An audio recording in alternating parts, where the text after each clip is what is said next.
Warning. The Drunken Peasants podcast is full of comedic exaggerations, independent thought, insensitivity, and other offensive content. We strongly urge all viewers and listeners to keep their brains in their skulls throughout the entire duration of this podcast. Failure to do so will result in immediate death. If you wish to support this podcast, there are several ways to do so. First, you can sign up for a free audiobook trial at audibletrial.com/drunkenpeasants. Audible is the foremost seller of audiobooks today with hundreds of thousands of titles to satisfy all manner of tastes. Second, if you shop on Amazon.com, please use the Amazon affiliate links in the description section of this video. Every purchase you make helps to support this podcast's existence. Third, please peruse our merchandise and see if any of it strikes your fancy. We sell a lot of t-shirts, so we must be doing something right. One more thing before I go. To make an official submission to the Drunken Peasants, whether it be a video for one of our segments, or fan art, or a picture of you wearing one of our shirts, or anything you think we might want to use on the show, that stuff needs to be sent to the Drunken Peasants Facebook inbox. Please do not send correspondence, as this will be deleted unread. With all that shit out of the way, it's time to begin the show.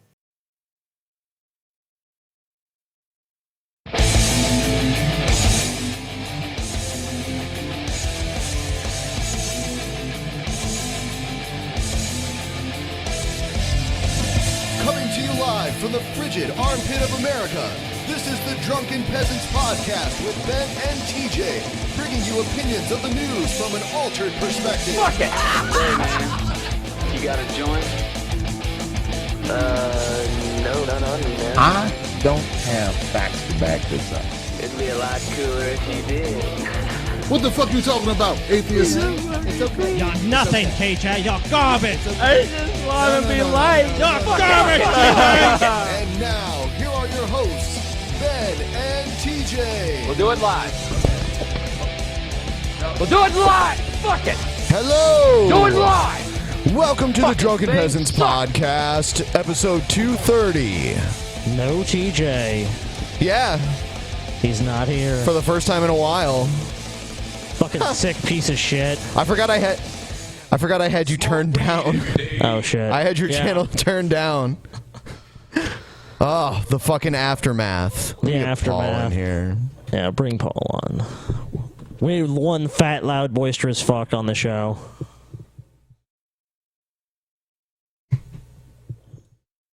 So what's up with TJ? Give everyone the scoop on TJ. Oh, TJ's being a little bitch. He's at home. He's sick.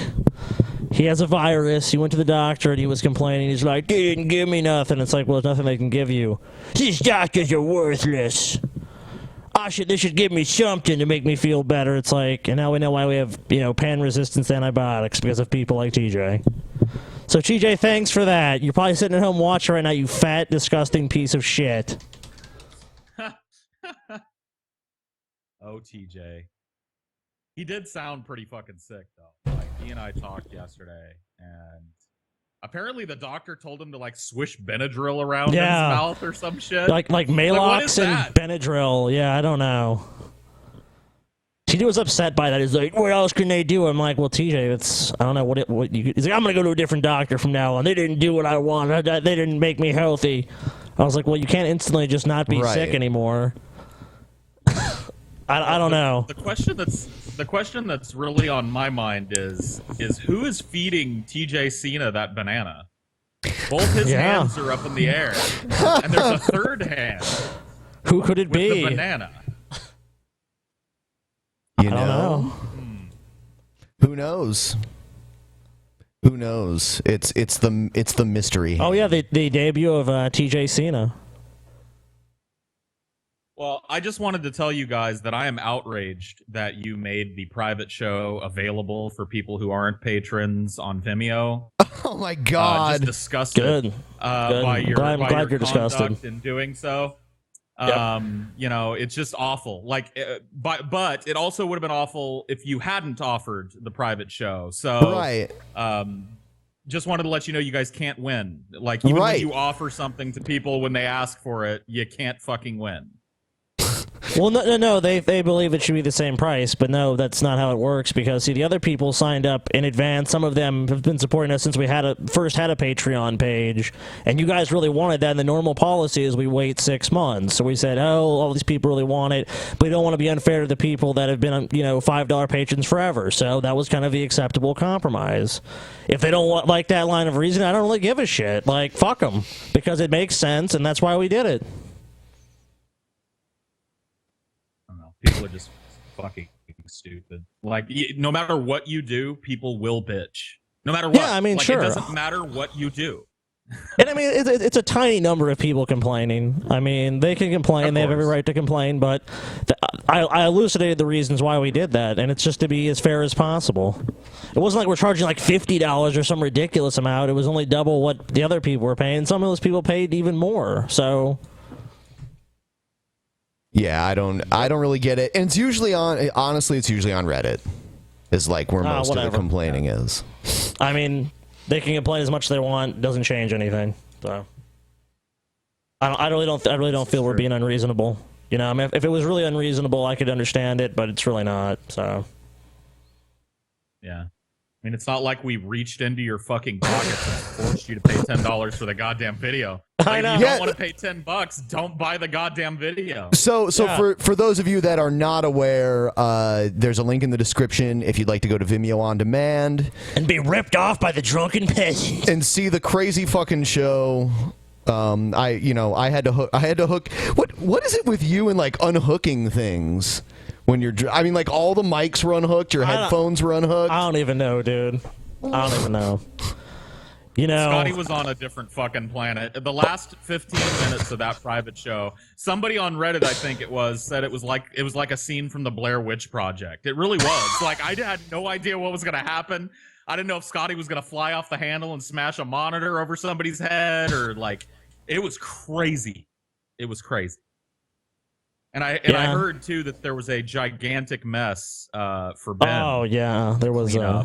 Yeah, there was. You know, I mean, look, you know, in the spirit of competition, Paul agreed with me. We're competitors, and you know, we took it a little far. Yeah. I mean, hey, look, Paul even contacted me afterwards. He said, "Scotty," he said, "you know, I won, but literally after you threw up, I ran to the bathroom and threw up."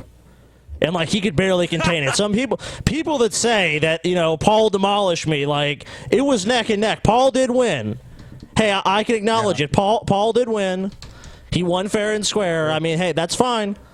But it was close. And Paul had a huge advantage of size on me, you know, so there's a lot of reasons. Always like, whenever I beat somebody in a competition, legitimately it is. Is like a big boon for me. Like, in this case, it was. Seems to win me a lot of competition. Well, you have more body. You have more body mass. In that case, it's true, though. That is true. Yeah, it's like that's why, you know, like Andre the Giant or whatever could drink so much. He was so big, you know. So I know the most recent private show kind of overshadowed this, and a lot of people didn't notice. But I did also release the private show from October of last year, also, and that is available for $5 because that one came out months and months and months ago. So if you want to check that one out, you can check that one out too. All of our Vimeo On Demand pages are available. Let's see. What else do we got? Meetup. I think Columbus, Ohio. Yeah, I think we got about 166 people now that have RSVP'd. Cool. Today, Pimp Monk told me he was coming. Oh, Pimp Monk's That's great. Yeah, I know. He's gonna regret it. Hey, Pimp Monk. There's pizza. We're gonna have pizza there, buddy. Get a veggie pizza and throw it away. Yeah. I'm gonna throw some more pizza away just to piss him off. Yeah, and I'm with gonna him. kiss you tenderly again too, Pimp Monk. as soon as I see you, it's gonna be a sloppy reunion, man. That was one of the best kisses I've ever seen, in all honesty. Oh my god! Just because, like, watching two fat white men just grab each other and try to, like, you're gonna be the bitch, no, you're gonna be the bitch, and just going back and forth and just like, they were going all over the stage. Like, when I was there, I was like, shit, these guys are knocking me off the fucking stage. It was disgusting. It was awesome. Disgusting, but you know what? I get a couple of diners in me, and shit happens. You know what I mean? Yeah. You get white girl wasted. Yep. Holy fuck. Yeah, so, the meetup's going to be awesome. After the meetup, right? For people that aren't 21 and older, we're going to be going to Mikey's Late Night Slice. Fuck yes. A stone's throw away, literally a stone's throw away. Awesome pizza, so if you like it. Even if you're not old enough to get into the 16-bit bar, as long as you're 18 and older, you can come and chill with us and have some pizza at Mikey's Late Night Slice afterwards. So, well, they serve the drunkest person first. So if you're the drunkest person, they will literally serve you first. Yes. And Ben is furiously masturbating right now. I am. He's why the screen's still black. He's just going at it. Ben, I know TJ's not here, but damn, Yeah. have some decorum for this I show. don't. I can't help it. I'm sorry. Okay, I forgive you. I mean, not really, but still. So shit. Is that it? I'm about to start jerking off, looking at the phantom banana hand there on TJ Cena. So Yeah, TJ was like, "How is that picture going to work?" It works. it works. It works great. What are you talking about? Picture? There's no picture. That's TJ That's true. Where is it? Where? No, yeah. I mean, come now. I mean, that's definitely what TJ Cena would do. He's always eating a banana. It's just his gimmick. Like, he always has a banana in his hand or in his mouth, or elsewhere. Why? Hey, Paul. This is a PG show. Paul, come now. Oh, sorry. I just meant now, like in his Paul. left hand as well. Yeah. Okay. Let's moving along. Yeah. All right. Oh man, and I'm so discombobulated. I forgot to play the this thing, so I'm gonna play this really quick. Yes, it must be played. Hey. Our associate producer or associate producer. You know what was great? Before we get into that, it was like coming here was so much easier without TJ. It was just like, well, time to leave. Are you serious? Because he always blames you. Real TJ blames me. Yeah, he says you're the one that He's so takes forever. full of fucking shit. TJ is such a fucking liar. TJ is like, it's like herding a fucking cat into a car. Come on now, TJ, get in the car. I know. That's basically why I've told myself that I literally, when it comes to getting on an airplane, do not want to have to depend on TJ to be ready. Why would you? I mean, literally, why would you? Okay, you saw what happened. We're trying to go to LA, and it's like, run, TJ, run. TJ's casually just walking, like cool guy walking away from explosion. He literally fucking depended on us to catch the plane for him, to like stop the plane from leaving. Bensworth, Scotsworth, flag the plane down, stop them. I'm going to mosey to the plane slowly. You guys just make sure it doesn't leave. There's a C note in it for you. A C note. we locked out though because the flight ended up being delayed, so we locked out anyways. But just typical TJ that shit. was sheer luck though. They were about to close the fucking door. Yeah, it really was sheer luck. They're like, go. We're like, all right, we'll go. I like it how they're like go, but you have to go slow as fuck through the fucking security. Well, of course, I mean, dude, in some airports, like when we went down to Orlando, it took us like at least 70, 80 minutes to get through the security line. Like, we just happened to be lucky and go like 3 hours early. It's just like, well, we'll just go really early because we have nothing else to do here today. And it just ended up being lucky because if we hadn't showed up way earlier, we would have fucking missed the flight. It's like the TSA is this fucking total boondoggle. They're totally ineffectual. They don't even open enough lines to get people through it. And it's like, okay, so we're spending billions of dollars for what? The FBI tests them out. They fucking fail constantly. They're worthless. The only thing that's worked is reinforcing cockpit doors. That's it. Let's just do that and fucking end this fucking security bullshit because it doesn't do anything. It doesn't stop anything. It doesn't prevent anything. It's worthless. Yeah, that's why it took so long to get into the Bernie rally too. Because the TSA were there on the job. Oh, the TSA were there? Oh, fuck that. Yeah. I'm so glad I didn't go for that one reason then. Yeah, them and the Secret Service did the security. I've never dealt with a TSA outside of an airport. Ugh. Why would they even use the TSA for that? It doesn't make any sense. Who Especially knows? Considering that every internal test that's been done of the TSA, like Scotty said, has showed that it's completely worthless. So what's the point of having them there? Yeah, these totally ineffectual fucks are going to make sure you're safe. It's like, can we get someone else? Seriously. Yeah. Fuck, dude. It is kind of weird not having TJ's loud ass here. I feel like everyone can talk at a normal volume. Yeah, it's so strange. Like, we all have a regular conversation without TJ being like, anyways. Yeah, next. You know TJ's watching right now. He's so vain. TJ's probably watching right now. Hey, TJ, you're a fucking fat tub of shit. Why don't you have another fucking milkshake? Damn. You're probably drinking a milkshake right now, TJ. Yeah, I don't think that helps. You on fat your side. titty, mystic. TJ's kind of like Cartman in a way. Like he is kind of one of those people that's always demanding everyone around him like try to take care of stuff for him. You probably saw that, Paul. Paul, do me a favor, buddy. What? No, I'm just saying that's his personality. Yeah, well, of course. Yeah. I mean, TJ has this kind of like he has his own pace, man, and nobody's gonna cause him to operate outside of that fucking pace. That's it. That I know. The closest we can get Paul to criticize TJ, Ben. TJ operates at his own pace. What do you want me to do? Okay. Look, I'm kind of the same fucking way. Be critical of TJ at least one. Is there one thing you're critical of TJ for? Like, in all honesty, like doesn't mean you hate TJ. Well, hold on. Didn't Brett Keane just release a video today? Oh, shit. Of all the things. He did. Yeah. All right. Of Paul being critical. Do we have that video? I can bring it up. No, here. we need that video. All right. Let's hear the truth from Paul. Yeah. Yep. Yeah, this was taken from a hangout that was uploaded almost 3 years ago, and it was a Q&A hangout, and there were a bunch of people in this hangout going, "Why don't you ever say nothing bad about TJ? TJ ripped people off. TJ did this, and TJ," and I said, "Well, no, he didn't steal anything." And they were like, "No, he stole it. You know, he took it. Blah, blah. It's the same as if he set up a cancer charity and then spent the money on himself." And I was like, no, it's not. I said, look, TJ has a problem with follow through.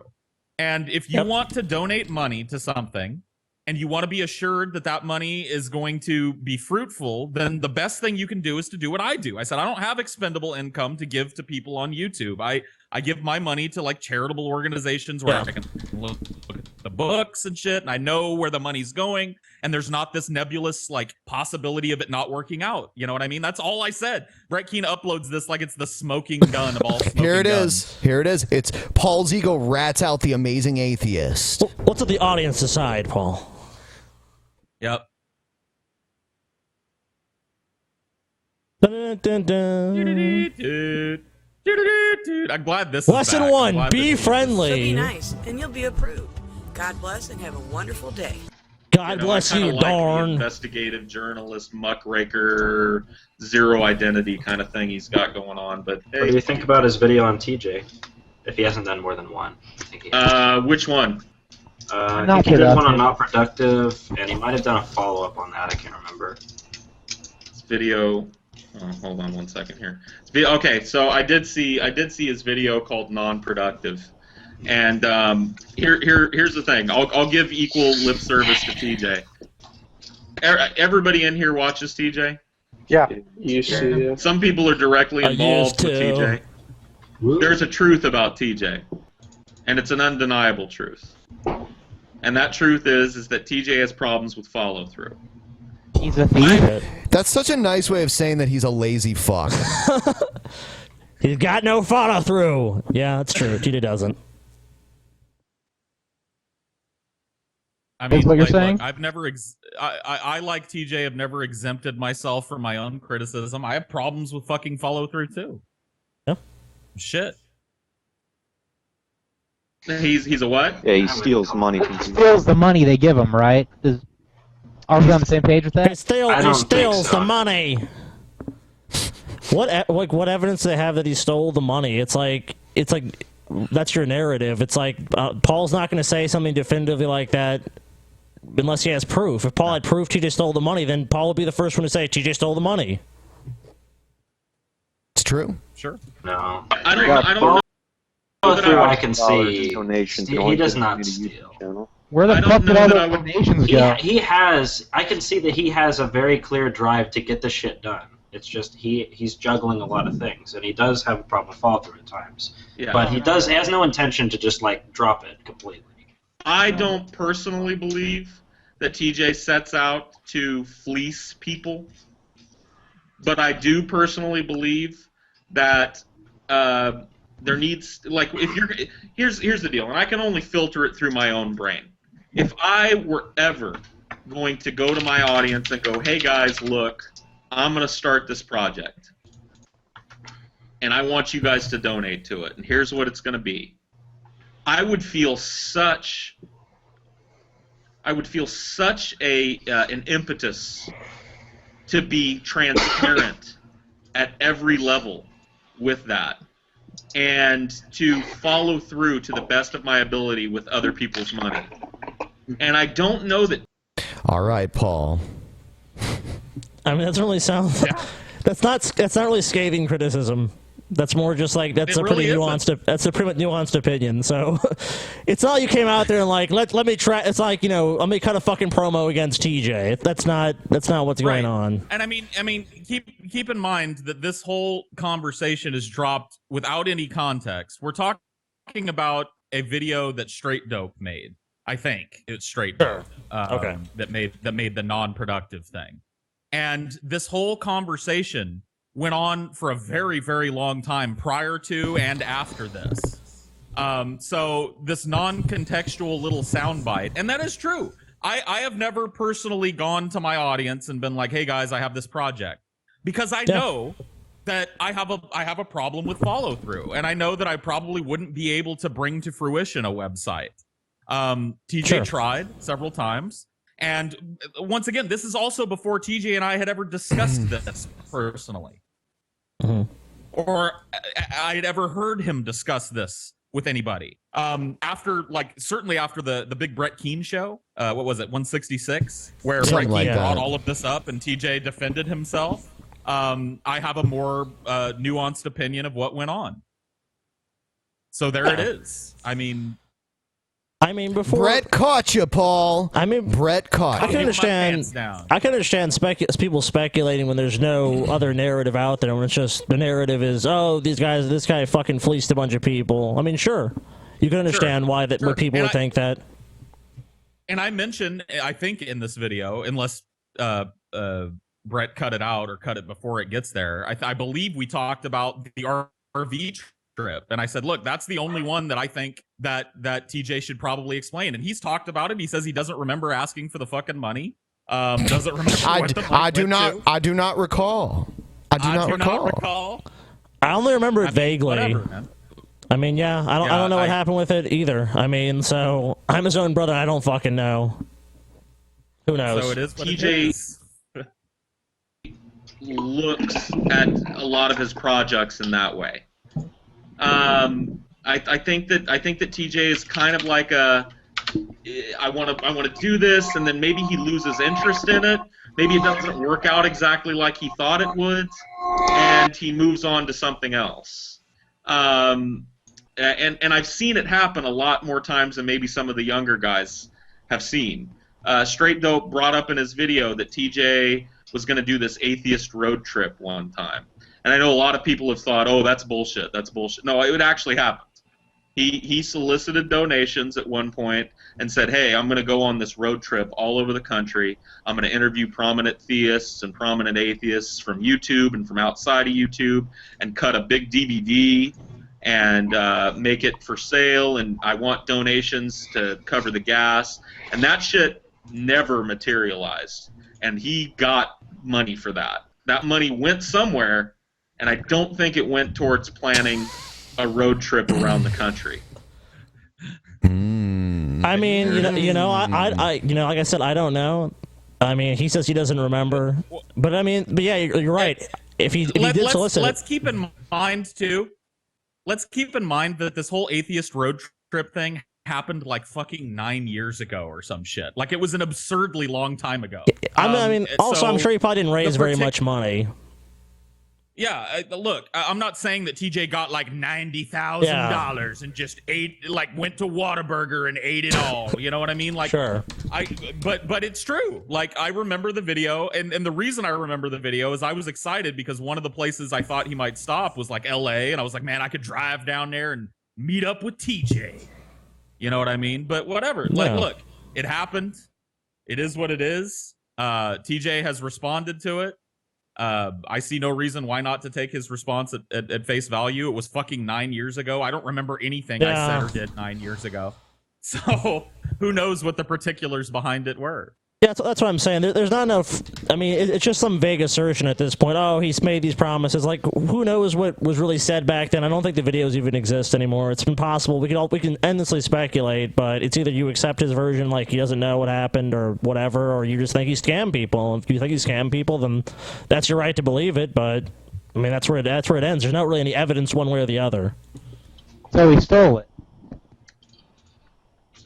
It's not stolen. It was given to him. Right. Well, if I set up a fucking cancer, They know what they're getting. I can use some money to get bananas. Right. It's right. not the same They as know what they're asking getting for into. money like cancer money. Right. It's a not a caveat charity. emptor. It's a buyer beware type of situation. Now, this is just me personally, I would never give a red penny to any internet personality asking.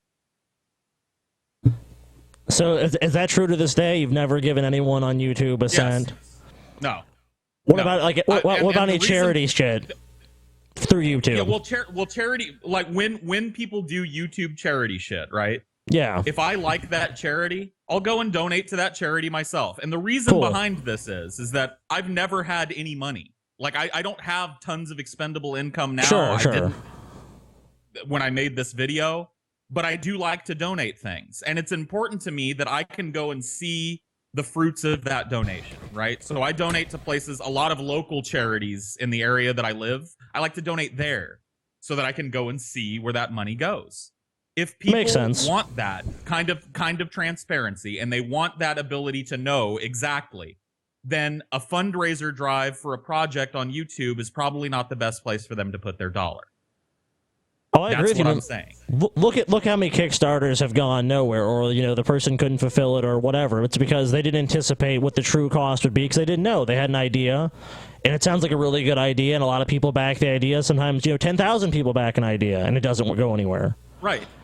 And I if mean- you look at the things that TJ was trying to raise money for, like the RV trip, for example, you said yourself, and I know this is probably true, he probably didn't get much money for that. It takes a lot of money to gas up and rent an RV and travel around the fucking country.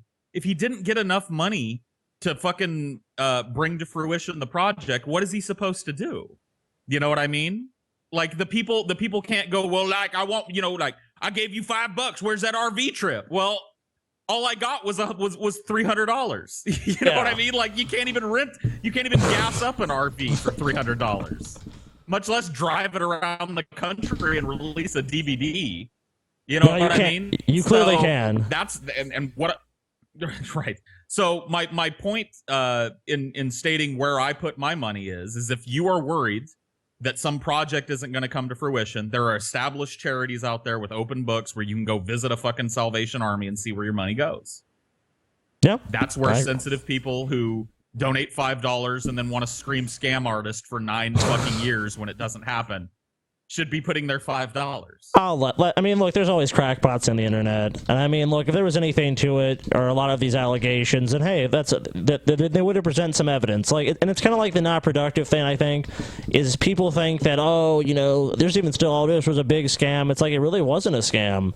The money was all spent on trying to make that website happen. But guess what? At the end of the day, $15,000 or whatever it ended up being after all the fees and everything wasn't enough. Because TJ did not have or I, or anyone else associated with us, did not have the ability to develop a website that would do everything we needed it to do. Like, we spent a lot of money on that, then we had a point where it's like, oh shit, there's a lot of bugs we need to fix, and we poured more money into it, and it was at a point where it's like, well, fuck. Like, we just don't have any more money like that to put into this project. And then it's like, oh, you guys failed. It's like, well, it wasn't from a lack of trying or funding. We used all the funding we had. We used our own personal funding at a certain point. And what you guys were trying to do was incredibly ambitious. You were trying to make an alternative to YouTube. How well has that worked out for fucking anybody? You know what I mean? Like, look, if it had worked, it would have been great. And I saw the fucking website. I saw you guys change it. I saw it improve over time. Clearly, money was being spent there. I don't understand like why people are so quick to just go fucking scam. It's a fucking scam. When all the evidence points in the opposite fucking direction. But it's guys not tried to do something. It didn't work out for. It's not an various evidence-based position generally, though. It's usually like an emotional reaction. It's like, you know, they either want really, they might even be a supporter that really wanted the site to happen, not even necessarily a detractor, and just be like, well, what happened? I gave you guys this money, and the money was wasted, and you know, nothing because they didn't get the final product. And you know, I can understand the frustration. Don't get me wrong. I totally understand wanting something to happen and like, you know, supporting someone, you know, be us or a band or whoever. And it's happened to a lot of people. Oh, we're going to put out an album. Album doesn't happen. People are pissed. I mean, understandably so. I understand it from that perspective totally. But at the same time, not everything in life works out. I mean, there's times where, like, hey, a group of people can't come together, or like us, we ran out of funding. We were over our heads technically. I mean, there's a lot of other, you know, things that come into play that you don't anticipate when you want to start a project. There it is. So I guess you guys want to move on, because I'm assuming that's the smoking gun that Brett had, was you just, you know, had some nuanced criticism of TJ. Yeah. That's basically it. That's the smoking gun, and you could hear the people in the background. There were 2 or 3 people in there, like, so he stole it. He stole it. Like that's what I was arguing with. Is people that like their position is that TJ stole fucking money that was given to him. Okay. Yeah, where's your evidence? You know, but we've already beat that to death. So we have a troll or not a troll? Or... Yes, we do. Okay. Yeah, boom. Yeah, motherfucker. It's got to be a troll tonight. I have 2 of them, and hopefully they're good. Okay. Hello, everyone. This is Review. All right, ladies and gentlemen, we are here with yet another review. So, this review has really come to fruition and now into existence, mostly due to a massive outpouring of community support. Seems like a troll. By community support, I mean I've received numerous emails, messages via YouTube, and with comments that have been enabled, actual requests from people speaking out saying they want to see this product reviewed. Now, this product has many differences or something. Wait. Many. What? Let's say, like, no one is clamoring. This is such bullshit. This is a total troll. So, is he total reviewing troll. like bottled water? Yes. Is that what the review is? Yeah, 1 gallon jugs of water he's about to review. Yeah. I think from Walmart. That's a sign of a high quality product. Yeah, I'm about to say troll. What say yeah, you, I'm gonna have to Paul? go troll too. The business suit. The business suit is way too trolly. All right, here's another one. Good try. Here's another one. Hello, watermelon students. Today I'll be doing a tutorial on the correct way to eat a watermelon. As you can see right here, we have 1 serving. 1 serving of watermelon. 1 serving is 1/2 of a watermelon. Damn, In this case, that's a pretty big it's fucking seedless serving. Watermelon, Yeah. and I probably would prefer the seed type melon, but this one looks pretty good. A lot of people think you are supposed to eat watermelon with a fork. Show you what a fork looks like there. And, of course, that's not true. There is I a don't fork. know. At this point, it seems... And the... He showed us what a fork... okay, yeah. I would say maybe it's just like an old fucking doddering fool, but now it's like, it's getting pretty clear he's just trolling. But maybe not. Yeah. The fork cartel. I mean, yeah, well, I don't know. Maybe he's crazy. That's what I'm saying. I'm holding out that he might be crazy. Maybe. The fork cartel many years ago sort of brainwashed people into thinking you're supposed to eat a watermelon with a fork, just in an attempt to sell forks. But the correct way to eat a watermelon is with a... I have a feeling he's gonna slam his face. Oh. Okay. What a spoon looks like. You can Fuck, they'll hook up some heroin instead. see why you want to use a spoon for watermelon. The very name, watermelon, implies this is a liquid food. Therefore, you use a spoon so you don't miss any of the drops. Now, the correct Seriously. way to eat watermelon is this. You begin by placing your spoon at a 90-degree angle to the surface of the one serving of watermelon, and you press downward. And I'm putting mine in the eastern sector of the watermelon. The eastern sector? No, yeah, no way. Yeah, troll. There's no possible way. Come now. I mean, he might be just trying to be funny and showing people an interesting way to eat, watermelon, but this stinks. I don't know. This reeks like a The troll. eastern sector, yeah, no way. The eastern sector. Yeah, no way. All right, Double so troll night, dude. yeah. You've been DP double trolled. Time to move on.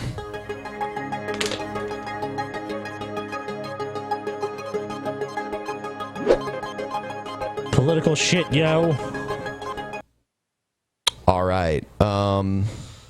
It says Sean Hannity, Ted Cruz, full heated interview on the Sean Hannity show. Oh, it's heated. They got huffy. Apparently. Back to the program, Senator. By the way, you were the winner in terms of more appearances. By the way, I believe this is on his radio show, which is why we can't see anything. Okay. On TV and radio than any other candidate we've had. And then I'll tell you why, is because you accept the invitation more than other people. Well, good to know, and it's good to be with you today, Sean. Thank you for that. Well, we appreciate you being with us. I think the number one question on the minds of Republicans right now is what is going on with the delegates.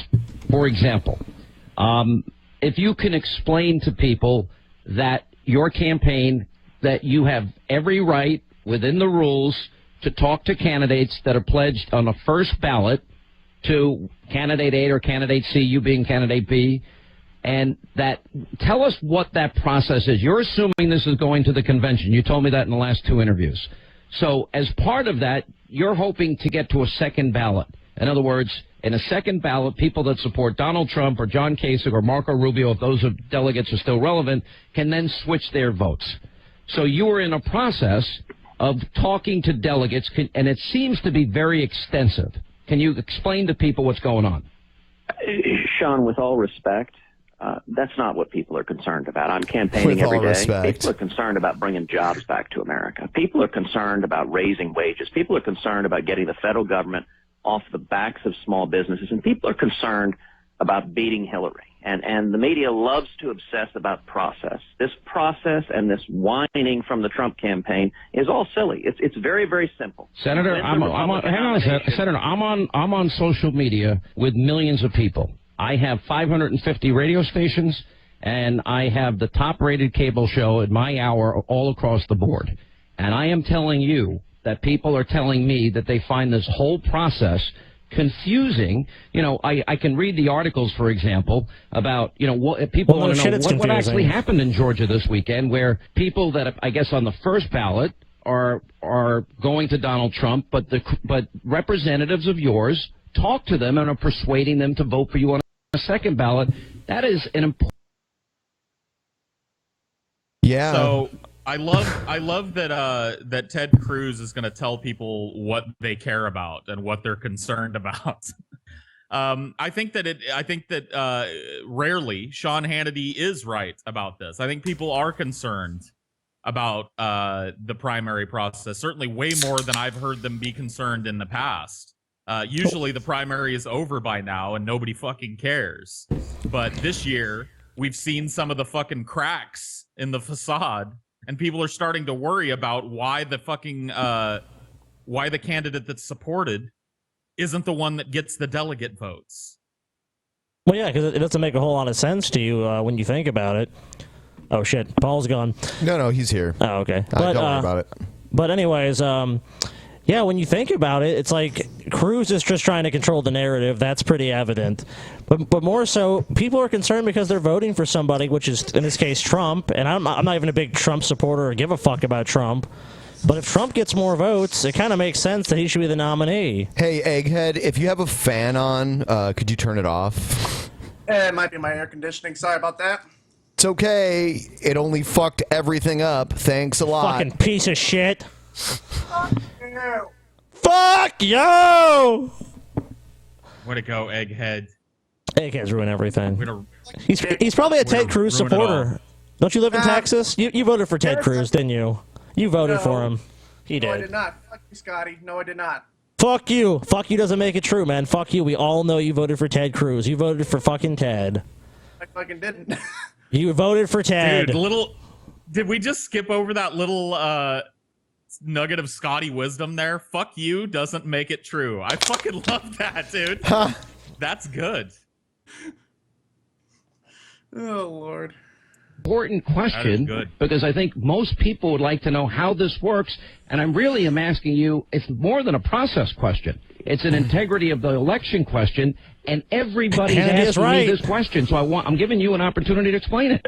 Sean, the only people asking this question are the hardcore Donald Trump supporters. Why do you do this every single time No, you got to stop. Every time I have you on the air and I ask a legitimate question, you try to throw this in my face. I'm getting sick of it. I've had you on more than any other candidate on radio and TV. So if I ask you, Senator, a legitimate question to explain to the audience, why don't you just answer it?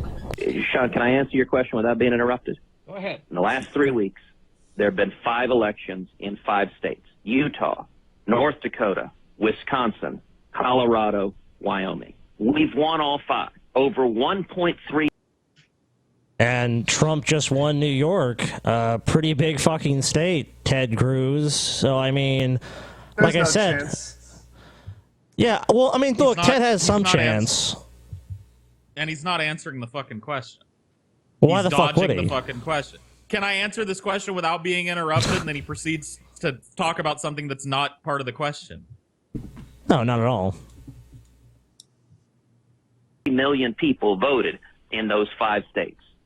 We won all 5. All of this noise and complaining and whining has come from the Trump campaign because they don't like the fact that they've lost 5 elections in a row, that Republicans are uniting behind our campaign, so they're screaming on Drudge, and it's getting obviously echoed. not that. This notion of Trump just won New York. voterless election, it is nonsense. They are making it up. Over 1.3 million people voted. We won landslide in all 5. Now, there is the second component. Saying you want a landslide in America is really the same as in most countries because we have such a dismal voter turnout rate. And primaries are, in some states, you have to be registered as a Democrat or Republican to vote. It's not just, they don't have open primaries. So I feel it's disingenuous. Like 1.3, yeah, those people did vote for Ted Cruz, but I mean, how many people overall even participated in this process? You know what I mean? Beyond the election, which is the individual delegates are elected by the people. Donald Trump's campaign does not know how to organize on the grassroots. And so when the delegates are elected, conservative activists, real conservative activists show up and they elect delegates, and we are winning those elections over and over and over again. The Donald Trump campaign doesn't know what they're doing. They don't show up. In Colorado, the Donald Trump team was handing out flyers asking their supporters to vote for a slate of delegates. They included Cruz delegates on their slate. They just didn't even know how to type up a piece of paper without getting it wrong. In Washington State, when Washington State elected their delegates, 3 days before the election, the Donald Trump campaign in a panic realized Washington State was getting ready to elect their delegates. They sent out an emergency email to their Washington supporters. I mean, even if that's true, that's just a sign the campaign's been incompetently run. But as far as the media attention, yeah, I'm not surprised that Trump dipped because, I mean, everyone was unloading on Trump, but he still won New York. And, I mean, even if it's a contested convention, it's going to be really hard to make an argument, well, Donald Trump did get the most votes, but we don't like him, so we only have to pledge for him the first round of voting. The second round, we'll go to Cruz or we'll go to Case or we'll go to someone else. I mean, doesn't that kind of reveal the cracks in the process? Isn't that kind of a valid question? I mean, I don't like Sean Hannity, but I mean, it is a valid question. Mm-hmm. Well, if Cruz were on the other side and he were seeing super delegates being pledged automatically to his opponent, and it was causing him to lose ground in the race, he would be bitching and moaning and crying, just like fucking Trump has been doing. The disingenuousness of this, of all of the candidates on the Republican side is astounding to me. They don't want to admit what's going on. The Republican establishment is scared to fucking death of Trump because they don't own him. Despite his fucking positions on things, they do not get to tell him what to do, what to say, where to go, who to fundraise for, how to fucking conduct his campaign. And so they're pulling out every little dirty trick in their fucking hat to make sure he doesn't get the nomination. And Trump is calling them on it. Isn't it like the same on Bernie's side as well? Because Yes. he also won, like, I think, like Wyoming, and Hillary got more delegates after that. Yes. It's the same exact process. Once again, the establishment doesn't like Bernie because he doesn't take money from their super PACs and shit. He's funded his campaign on a grassroots level, and they don't like that. They would rather their fucking man be in there, and their man is Clinton. So we're seeing it happen on both sides of the aisle. Their and man. Yeah, their man. Yeah. They supported her first. Yeah, they supported her, and even against Obama, they want. Oh, we need Hillary. Isn't it time we had Hillary? Isn't it about time for a female president? Which means absolutely nothing. Just this kind of blank rhetorical. Oh, okay, we really need a woman. It's like, yeah, if a woman is qualified, sure. And I really have a hard time saying Hillary is qualified. She's experienced in politics, but when you look at her lack of integrity, her ability to not even hold a cohesive position at all. Throughout the years, she shifted. I mean, at one point in her career, she's fighting for universal health care. Now she's against universal health care. I mean, come on. This is a person that lied. Oh, I was under fire. She went with that tired rhetoric that she's tough. She has foreign policy experience. She doesn't. She's a fucking stooge for corporations. We all know it. I mean, look how much money she's received in super PACs. Look how much money she's received. I mean, she was fucking massively in debt when she went in this race against Obama. In a few years, she'd cleared all that debt up, and now she's worth even more than she ever has been. She's only expanded her power and influence and money. But this is someone we're supposed to trust. It's not going to be corruptible.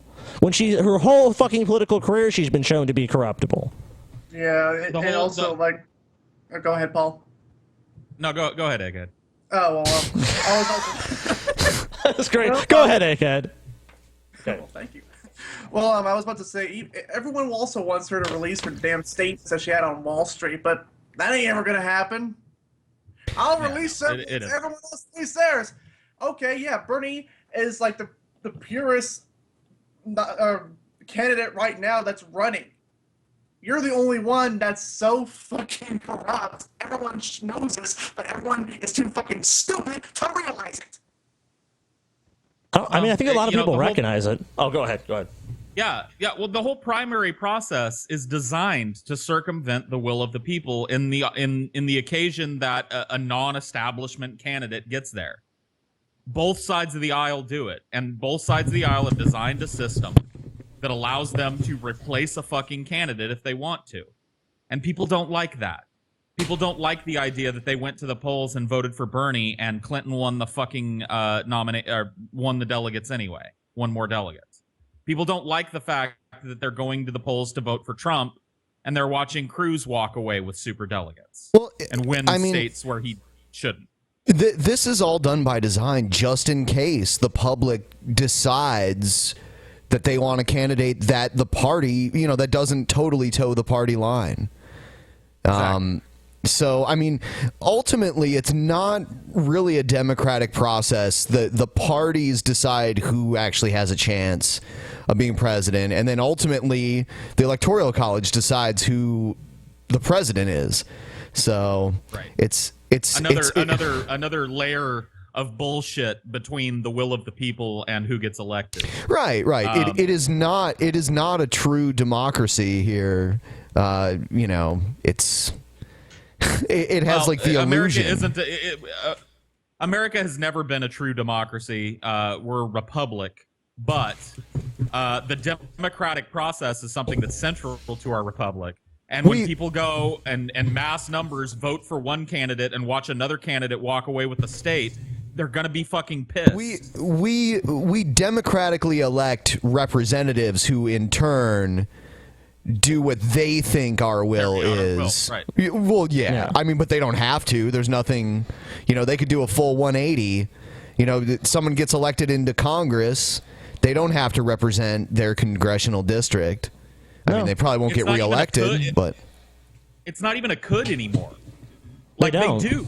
The politician, 99% of politicians that get elected do an about face the day they're sworn in. and go back on all their fucking campaign promises. Yeah, Obama did a pretty big. I mean, he did some of the things he said he was going to do, and then he also kind of like acted like. I mean, like Obamacare is an example. Originally, he kept saying healthcare reform, and then after he got elected, he changed it to health insurance reform. He started saying that. He like started changing what he was talking about, you know, and then Guantanamo stayed open through his entire presidency. You know, all the shit. There was a lot of things that he did a 180 on. It was supposed to be like the most transparent administration that the world has ever seen. That kind of garbage. That never happened. Presidential elections, people forget there's a Congress, there's a Senate, there's lobbyists, there's a million other things you have to factor in. So when a candidate's running, they know they have to make promises they can't keep. That's what Trump's doing. Trump knows he can't build a fucking wall, and he knows it would be too expensive. He knows Mexico's not going to pay for it, and he knows that it would be mostly ineffective. You know? Yeah, visa overstays. He also knows that he... Oh, go ahead. Yeah, he also knows that he's not going to round up every illegal alien in this country and ship them back to their countries of origin. He knows that that's a pipe fucking dream. But he's saying it anyway. You know, even if he did, let's think about that. Even if he did, let's say it was possible to round up every illegal immigrant, they're all gone. There's going to be a massive economic crisis because there's suddenly millions of people that were buying goods and services, whether they were here legally or not, who are no longer doing that. And we're a consumer-based economy. But being from where I'm from, once again, there are jobs that these people do that aren't going to be replaceable. And if they are replaceable, they're going to have to pay a living wage to the people that do them, and food costs are going to go through the fucking roof. Like, none of it's going to happen, though. It's all fucking smoke and mirrors, and I wonder, like, I'm glad that people are pissed off that the primary process is rigged. I hope that people come to realize that the fucking electoral college is also a way for the parties to get in between your vote and who you elect. But I'm wondering when people are going to stop, like, when are people going to get angry that politicians don't do what they're fucking saying they're going to do? When are they going to get tired of being lied to over and over again? Maybe it's just like, I think with a lot of people, they have such low expectations from politics because when you think about like politics, almost no one gets what they want unless they're this very cookie cutter person. Another problem I have is a lot of presidents won't even really... They'll be like an abridged version of themselves, like a limited version of themselves, because they want to get reelected, because no one wants to be a one-term president.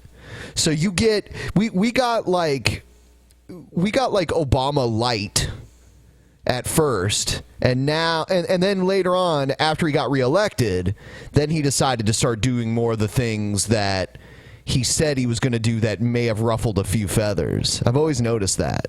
No one wants to be a one-term president. No one wants to go down in history being remembered that way. I mean, in America, we have such intense scrutiny now, too, of any political person. I mean, a celebrity, whoever. It's like we just have intense scrutiny of every little thing they do, and there's so much spin that at this point, if I was president, I would probably make the same calculation. Like, well, if I want to be reelected, I can't do anything truly controversial. I say we just have a one-term limit. You could make it 8 years or 6 years or something like that, but I say just give them one term. Then they can concentrate on doing their job, not getting reelected in 4 years, because it's basically like 4 years of bullshit, you know? Yeah. We all know that. I don't see why it would have been a negative thing for Obama to follow through on all his promises. I think he would have seen a landslide turnout for re-election if he had closed Guantanamo Bay and made great strides towards getting a single-payer option in his first presidency. I don't see how that would have been... on Guantanamo Bay, though, Obama did, to his defense, sign an executive order the first week saying he wanted to shut it down. He did. As I recall, Republicans basically said, we don't want those terrorists in the U.S. We don't want that to happen. They've never even gone... well, maybe not all of them, but a lot of them have never even gone to trial for these allegations against them. Yeah. That's true. So, I mean... A lot of them have never had a fucking legal hearing in pre-trial. They've just been rotting in a fucking cell for 12 fucking years. And it's also like filled. It was majorly just filled with like people who aren't really terrorists to begin with, right? I don't even know what it was. I don't know go what ahead. it was used for. I don't know. Like I think they built most of Guantanamo to house terrorism suspects. Wasn't it didn't it have something to do with like the Cuban Missile Crisis or something originally? I mean, haven't we always had that?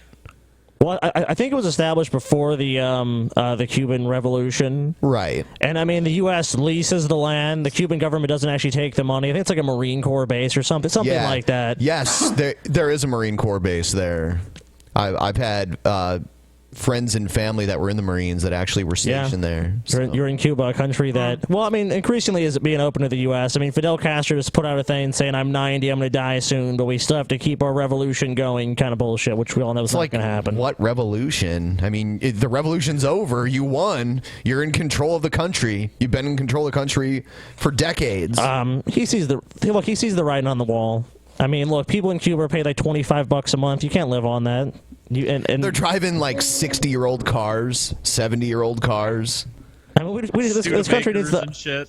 They need to open up relations with the U.S. again. It makes sense. We're the closest major country to them. I mean, the amount of tourism and the amount of fucking shit the goods and services they could buy from us would be totally beneficial to their lives. It's true. I mean, we are so fucking close to them. I mean, do you remember back in the 90s when the kid floated on a raft? Oh, Elian yeah. Gonzalez. Yes. I remember that. I mean, it is dangerous, and most probably wouldn't survive, but you're close when a little kid can just, float on a raft. It's like 90 miles away. Yeah. At the closest point, I believe. It's pretty far, but way closer than most other countries. Yeah. Well, it doesn't make sense at all in any way for the embargo to continue. It's just, completely and utterly, why do we still have an embargo with Cuba, but not the fucking Russians who are planting missiles there? You know what I mean? We're cool with the Russians now. We've got open relations with them. I mean, I know we've had our problems with the Russians, but we treat them better than we don't have a Russian. There's no Russian embargo on trade. As a side, here's something I realized the other day. I don't know why it is the way it is, but I've noticed that the most popular foreign cars that we drive in the U.S. are German cars, Italian cars, and Japanese cars, and those were our main rivals in the Second World War. Right. and we don't have French cars, and we have a few types of British cars. It's really weird. Yeah, it is kind of strange. I thought Lamborghinis were French cars. No, those are Italian. No, they're Italian. Yeah, just listen to the name. Italian. So it's my stupidity. French cars are like Peugeot and Citroën, cars you've probably never heard of because they don't sell them here. But when I've you heard go of to them, Europe, but- you see them everywhere. Yeah, that's not a common car here. I've only seen a few on the U.S. roads ever, but it's because they didn't really build them for up to U.S. highway standards, which are different than those of Europe. That, and we don't like shit that French people make because they're surrender monkeys. Yeah, we only have a giant fucking statue that everyone sees when they go to New York City that was made by French people. They can take it back. No. No. Now that France has to deal with terrorism, now France is our buddies. Oh yeah, I forgot about that. Yeah, I love France now. Never mind. That's what happened. That's what happened. You could not. I mean, 15 years ago, Bill O'Reilly was saying boycott France, freedom fries, and now and now some Muslims randomly kill people there. And now it's France. They're not too different Some from us. Muslims, Ben. That's what they were. Ben is racist. We've just proven on the Drunken Peasants. Just some Muslims, some random Muslims just did it, huh, Ben? Yeah. I kind of wonder. I kind of wonder because the typical stereotypes that French people have of us, we're the stupid tourists. Oh, that always go over there. They always say stupid Americans whenever we go over there. I wonder, since the terrorist attack, if any tourists go over there now, or if they're gonna have the same view on us. Well, I mean, it's a very different culture, especially in Paris. I mean, Parisians, they're like the big city French people, so they have more of an attitude than like the people in like South France or something like that.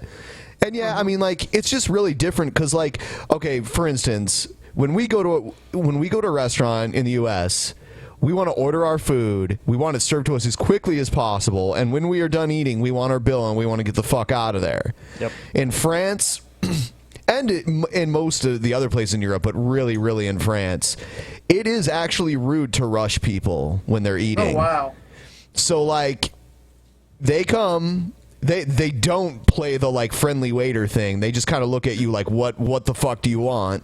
You order what you want. They're gone for like almost the entire duration of your food being prepared.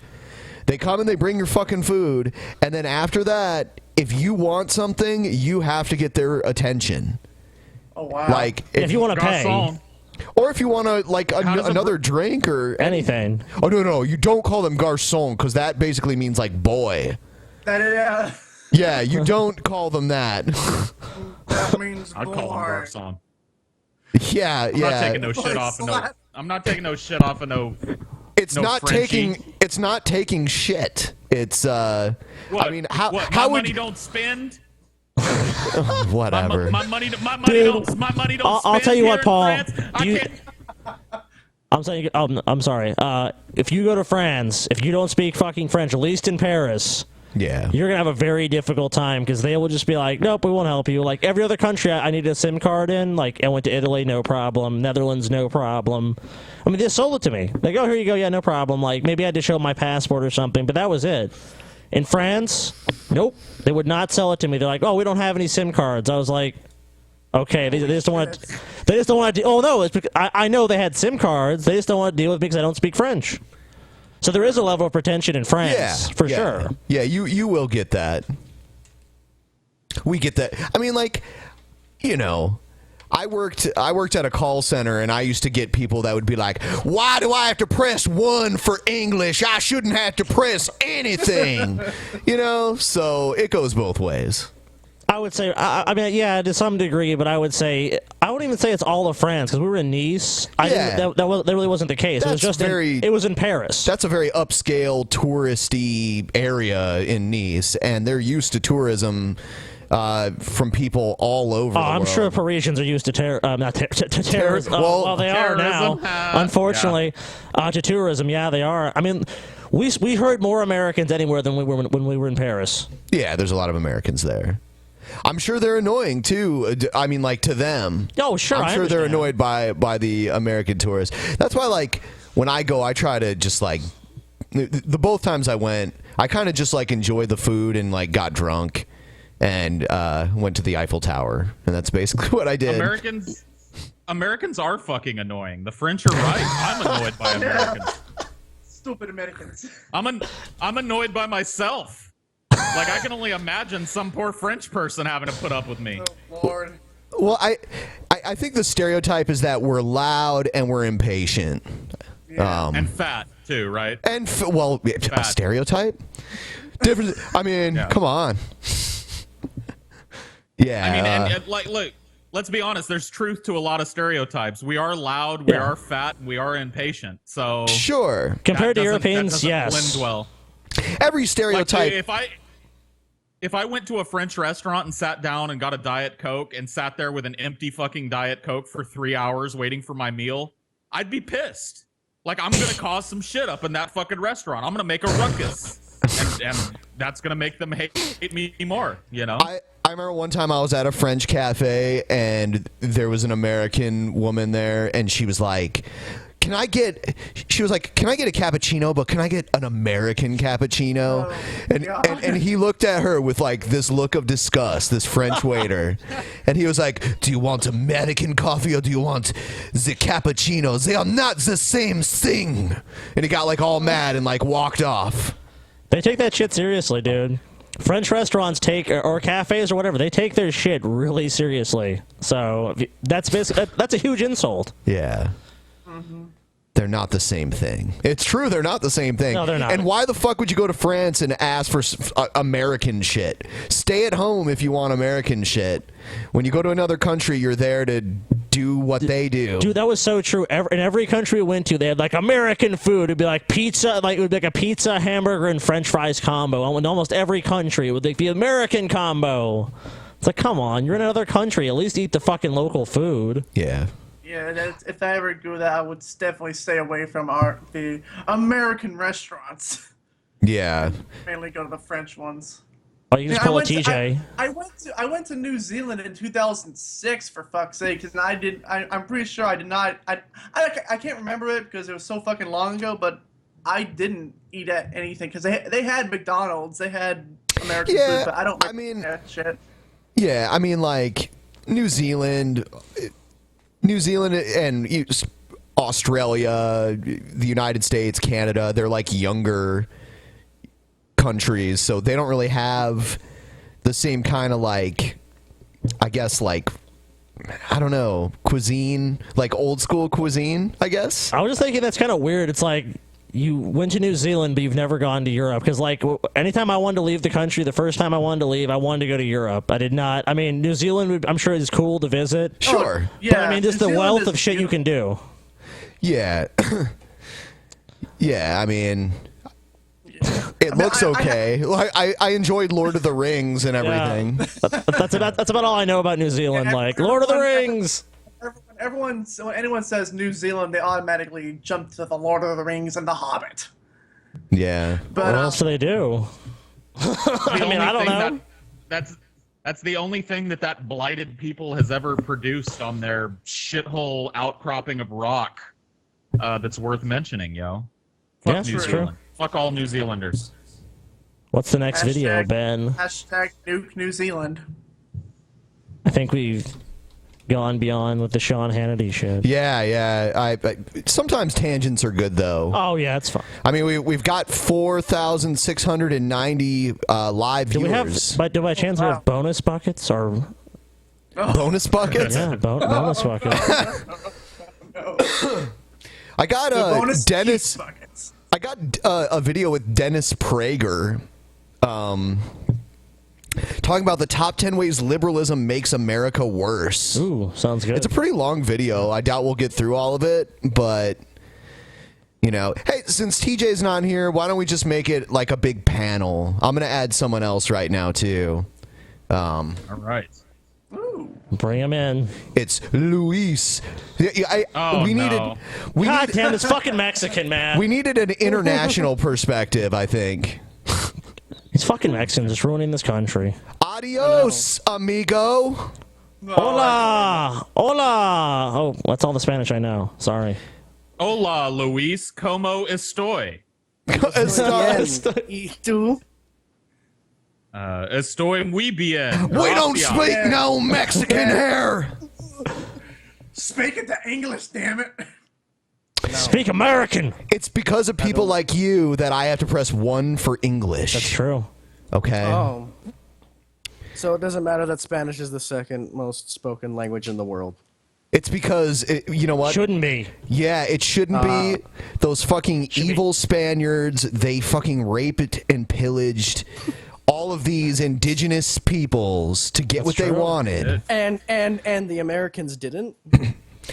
They did not. We didn't exist then. Right. But if you're referring to like Anglo-Europeans or something, no, they never did anything bad to any of the indigenous people. They were their friends, you know.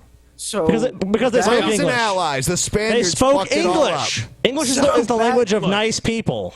So let's go way back. Rome is dead, right? If he's talking and the about the peaceful displacement of the American Indians by European settlers, all I have to point to is, well, there's two things. Number one, have you ever heard of Thanksgiving, Luis? Do they have that in Mexico? No. Okay, that was the day that the Indians. Thing. Yeah, they had that was the day that American thing. Canadians do it too. Well, they stole it from us. But, yeah, that's because they're weird. But they do it on Columbus the Day. American Indians. Yeah, they brought us corn and turkey and stuffing and cranberry sauce from the can to show us how much they appreciated us assimilating into their culture. Okay? And what did we give them in return? We gave them smallpox and shot them in the face. Hey, look, we didn't know that we were bringing smallpox. The smallpox plague is actually a myth. That actually didn't happen. There's too many histories in your words, okay? But the the genocidal tendencies of the people that came here, yeah, that's definitely all true. All right. Yeah, let's watch. That we had Manifest Destiny behind us too, dude. It was our destiny. That's right. God gave us the land. I mean, it's only fair. Yeah. It was. This was a God country, a country founded on God's beliefs. Damn it, Egghead. Fucking Egghead. Okay, Egghead. Mario is never going to watch your videos. It's time to make videos about someone new. I can make Josh Fierstein videos if that's perfectly fine for you. Do you have a crush on Mario? Be honest. No, I do not. How many videos have you made about Mario? How many videos have you made about Mario? Oh, Mario! We're pretty sure Mario's gay, so just want to throw it out there, man. No judgments. Dude, Egghead, no judgments. If you want to fuck Mario, that's your business.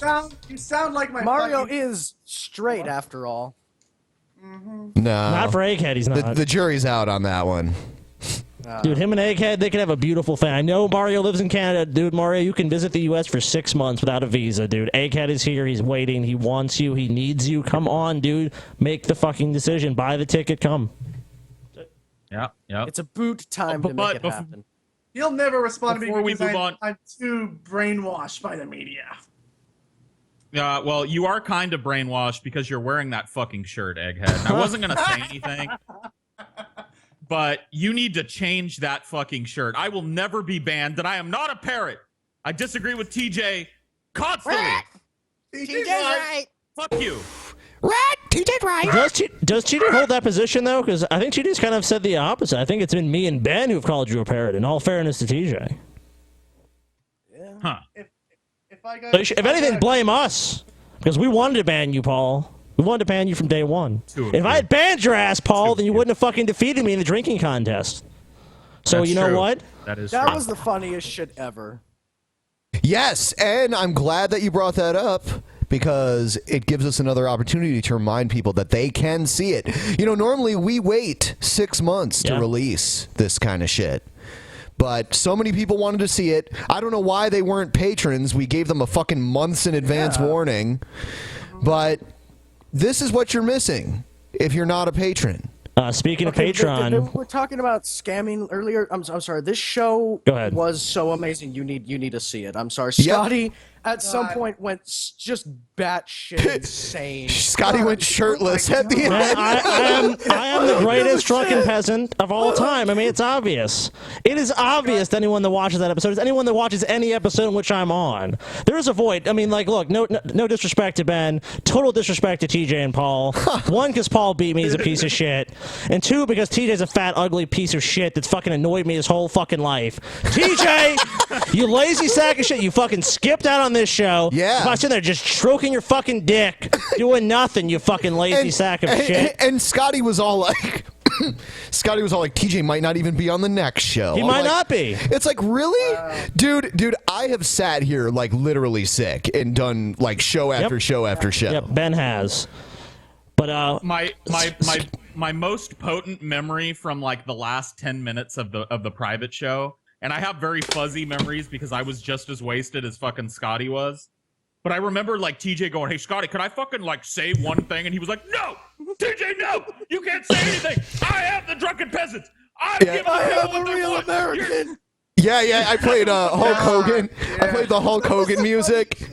And he's all like, "I'm a real American. I'm the real American. I am." Man, how long did it take to even clean up that puke? Oh my god, dude. Oh god. Come on, dude. I was getting Really? sick trying to clean it up. Seriously. I keep bringing up the puke, man. It wasn't that bad. It wasn't that bad. Not bad. You Ben was ran so out fucking freaking mad. saying, "Oh my god, oh my god." Bleh." That's what. Whatever. That wasn't that bad. There wasn't that much vomit. I mean, there was a trail of vomit, but I mean, come on. All the headphones were unplugged. There was like cables like tangled around Scotty's mic stand that like you had to like lift the mic stand to get them tangled in the way that I they don't were know nothing tangled. about none of that. Dude, you unplugged your headphones. You know, and it's kind of sad that we were talking about the genocide of an entire people, but now we devolve. We devolve into this fucking bitter. I'm reticent to even say these kind of things about Ben, but I mean, Ben has made some racist statements. I'm reticent to bring this up, Ben, but we're talking about the plight of the American Indian, Native Americans, and you switched to something totally different, Ben. And you've said to me you're a defender in the past, and now suddenly we come out with these, I would say, wild exaggerations of what happened. I threw up a little bit. A little bit. Come on, guys. It was a tiny bit. It was an accident. So if you guys, anyone that wants to see that show, go to the link in the description. It's the first link at the top of the description. Go there, Vimeo On Demand.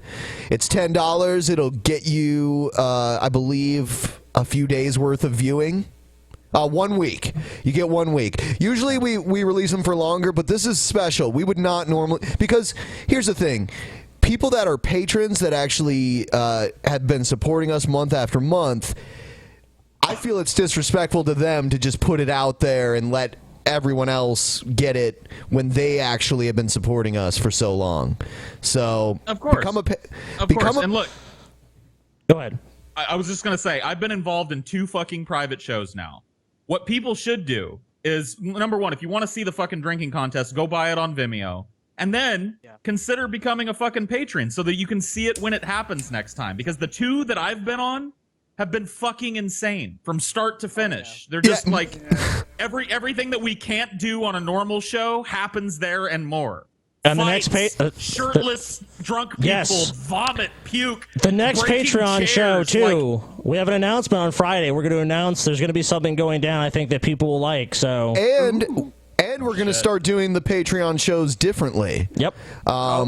They are no longer going to be streamed on YouTube. They are going to be streamed through a different process, which allows people to use their Patreon account. To get into the stream. So if they didn't actually pledge, they won't be able to watch it. So, yeah. And hopefully it's going to be more convenient because a lot of people, unfortunately, too, and they've written to us at Patreon, like, I didn't get the link. It's like, it's not our fault. We send the link to everybody. Patreon's messaging system, I know they try, but it does not always fucking work. Oh, no, it sucks. It really does. And there's also the possibility of people sending the link to trolls who aren't, Look, that's going to happen. That goes without saying, but this new system's going to make that almost impossible. So, yeah, that's coming next month. But yeah, we have an announcement to make on Friday about that. So, let's actually watch a video. Let's really are fine. Let's do it. Let's do it. Okay, so Dennis Prager, top 10 ways liberalism makes America worse.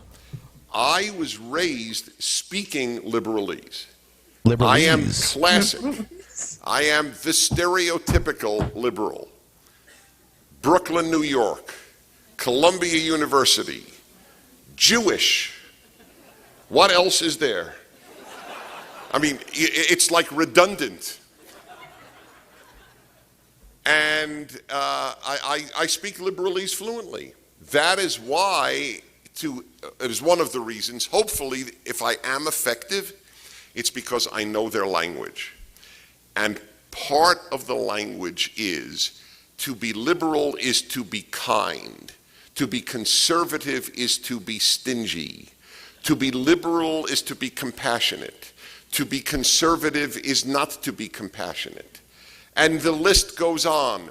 The self-esteem of the left is enormous. That's why they founded the self-esteem movement, one of the silliest movements they've ever founded. And there's competition for that title. Wait a minute. You must understand. The self-esteem movement is... What's wrong with people having esteem in themselves? Should we all hate ourselves? Yes, we should go back to the fucking dark ages when fun was seen as a sin. That sounds good. I think Dennis Prager is ready for that. I don't think the initial self-esteem movement is a problem, but just like anything, there are people that took it too far. Of course. Are we talking about like the trophies for last place? Yeah, you're the last winner. Fuck that. Everyone gets a participation trophy. Or a ribbon. The last winner. The funny thing I think is he's saying, "Oh, I come from this very liberal community, and I'm Jewish and everything else. So I should be viewed as a liberal." We don't know if he came from a liberal family. Maybe he was from a liberal community, but I mean, he looks pretty old. So I don't know how Brooklyn was voting or what people thought that when he was a child. I would say Brooklyn's been Democrat for quite a while, but I would have to go back and look at that. Speaking of New York, it's weird because Bernie won like all the like rural areas, and Hillary won like most of the urban areas of New York. And people in New York City claim to be smarter than the rest of the country. yeah. I mean, New York City. New York City mostly went to Hillary. Dude, fucking Trump destroyed everyone in New York. God. Oh yeah, he slaughtered them. Yeah. New York has a major like we take care of our own mentality. And if a politician is from New York and is running against somebody who isn't from New York, chances are they're gonna take fucking New York. But Bernie is from New York. He bucked the trend then. Well, he's from New York, but he's not the senator from New York. Hillary was the fucking New York senator. Bernie's never been a politician in New York. True. The rural movement is a very large group of nominees. But the self-esteem movement, and a lot of conservatives bought it, got to raise kids with self-esteem and so on. It's turned out the Atlantic Monthly, which is a liberal, thoughtful liberal magazine, had a very powerful article recently on how devastating it has been to children to think highly of themselves without doing anything to merit thinking highly of themselves. I always tell the story about my older boy. When he was 10, he got a trophy for well, I won't say for what, and that's the punchline. He got a trophy at the last game of his baseball season. He came in last. His team came in last, which is good Prager sports tradition. And he came in last. So I said, David, what's the trophy for? And he thought, and he thought, and he thought. Said, for playing. I said, you got a trophy for playing? Does it say that? To David Prager for playing. They didn't win. Yeah, but that's been a criticism that's been made by both people I would consider liberal and conservative. That's kind of silly. We all know it's kind of silly that you get a trophy just for participating. That's not what a trophy's supposed to represent. That's just so that no one feels bad, but in reality, it just seems really condescending. Like, here you go. Yeah. Well, there's a difference between handing out trophies to the people that fucking lose things, which I think we all here disagree with, and raising children to have a good sense of themselves and to have self-esteem and to know that they have value as people. That's a different thing. And you can't paint a line of equivalence between them. Just like any other ideological position, people take things too far. Okay, the trophy thing is a little step too far, I think. I don't think kids need a trophy for coming in last place. But there's nothing wrong with kids knowing that they're valuable and that they're worth something, and having some kind of decent sense of self is a good thing for children. But they ain't done nothing, Paul. They ain't done nothing. But they'll never do They're anything children. if they can't think they can. Yeah, they're children. Like, what are they fucking supposed to do? Are they supposed to be inventing the cure for cancer or something? They're fucking kids. Yeah. They play in the mud. They shit themselves. They piss their pants at night. You know what I mean? Like, they're fucking kids. Well, playing in the mud, that's passe. They all play on, iPads and, Amazon Fires and shit like that now, and Xboxes. The modern generation does, like, I still see kids playing outside, but I know that for a fact. I've been on planes, and it's like, now kids like, here's an iPad. Just play with that, you little fuck. Yeah, it kind of like shocks me, honestly, because I remember working at the theater one time, and in comes this family, and I see one of the kids has a freaking, I think, iPhone. I'm just thinking to myself, holy shit, this is just. When I was a kid, I was playing outside and playing with toys and just having fun. Now we have kids having like iPhone 6 Pluses.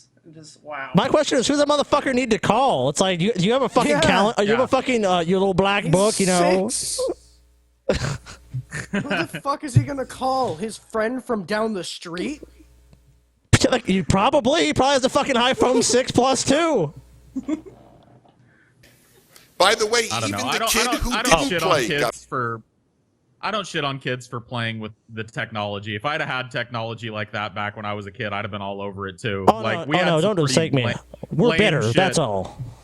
I know, Yeah, but, yeah. like, I'm you- just you bitter need, like, because physical I had interaction. Sometimes I had nothing better to do than to go out and get filthy in a field or some shit because I didn't have an Fair iPhone. enough. You know? Yeah, Paul's like, I got a field and some sticks. Yeah. Let's make The mud stick is my only friend.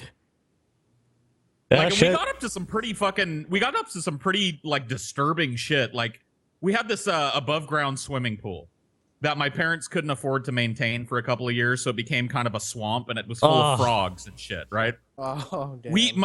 My friend John and I went and grabbed a bunch of frogs. I remember this distinctly. We took a bunch of baby frogs out of the swimming pool with the net, and we just buried them alive. Like, that's what kids were getting up to back in the day before iPhones.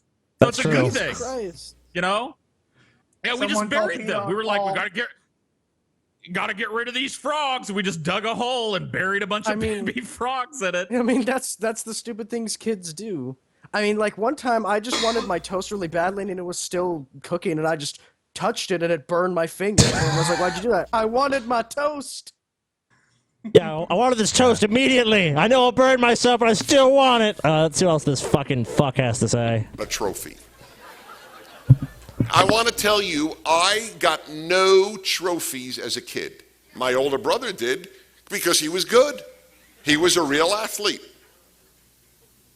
You don't say. This is part of the idea of the left. They have very high self-esteem. Our task That's not is to win limited the to the moral, left. rhetorical battle. To show that the nanny state, the welfare Because state, I hear the right. I hear the mouthpieces on the right all the time going, man, the right sucks, man. Conservatism sucks. Yeah, no. Both political parties have a healthy sense of self. Both political parties take themselves very, very seriously and think that they're great. So to apply all of this just to liberalism, or to imply that this idea that kids deserve trophies for everything, like it's all just liberal moms that pushed for that shit. Give me a fucking break, dude. Republican helicopter moms exist. Republican moms that want to see their fucking kids get trophies so they're not sad after the soccer game exist. So he's trying to draw this false equivalence between this bad fucking behavior, these bad ideas, and just the left, as if that's the defining point of anybody that's on the left of the political spectrum. is not a compassionate and good thing. It is heartless. Government ultimately is heartless because nobody is there. You knock on the door and a bureaucrat answers if you get any answer. There was a time in America when you knocked on the door and the church down the street answered. Oh, here we go. Oh, what? The You're church so down. full of shit.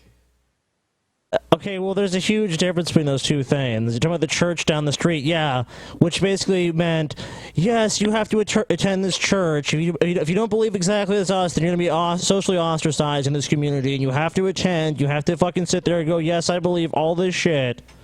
I mean, there's a difference. The church, as we've seen, is largely unaccountable to people.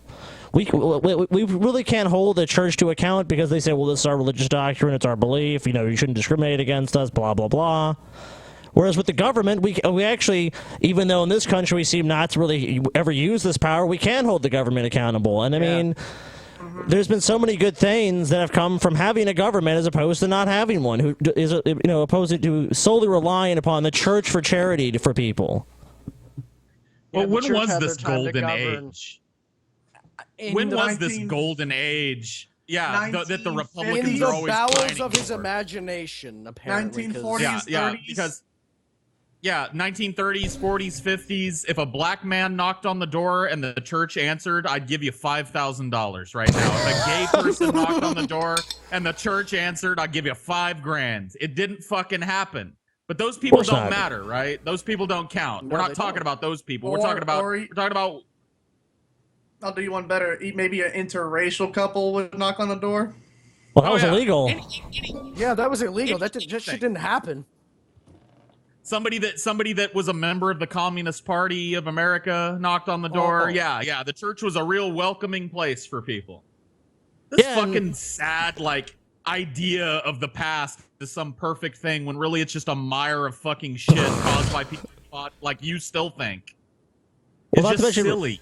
He's Jewish. Why would he walk knocking a church door to begin with? I mean, I'm not saying he believes that, or maybe he's a Christian, or maybe he was just born Jewish. But I mean, at the same time, why would that be a thing to him? It's like, and that time period he's talking about, if that's the time he really believed was the best time in history, I'm pretty sure that people held some very anti-Semitic views. It's only been very recently that conservatives just love Israel and love Judaism.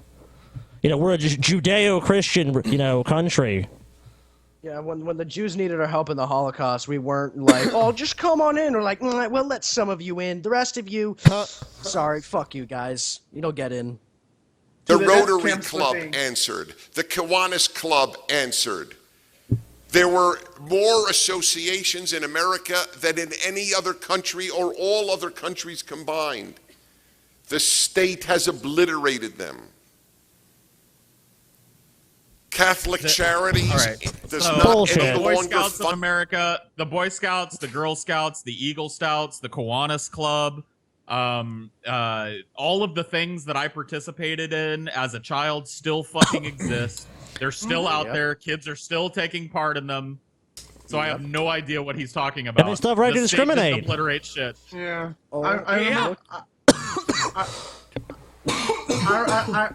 I remember when I was in elementary school, they had this club called 4-H Club, and I'm pretty sure that's still going on to this day. Yeah. If you go to a school that's like out in the boonies,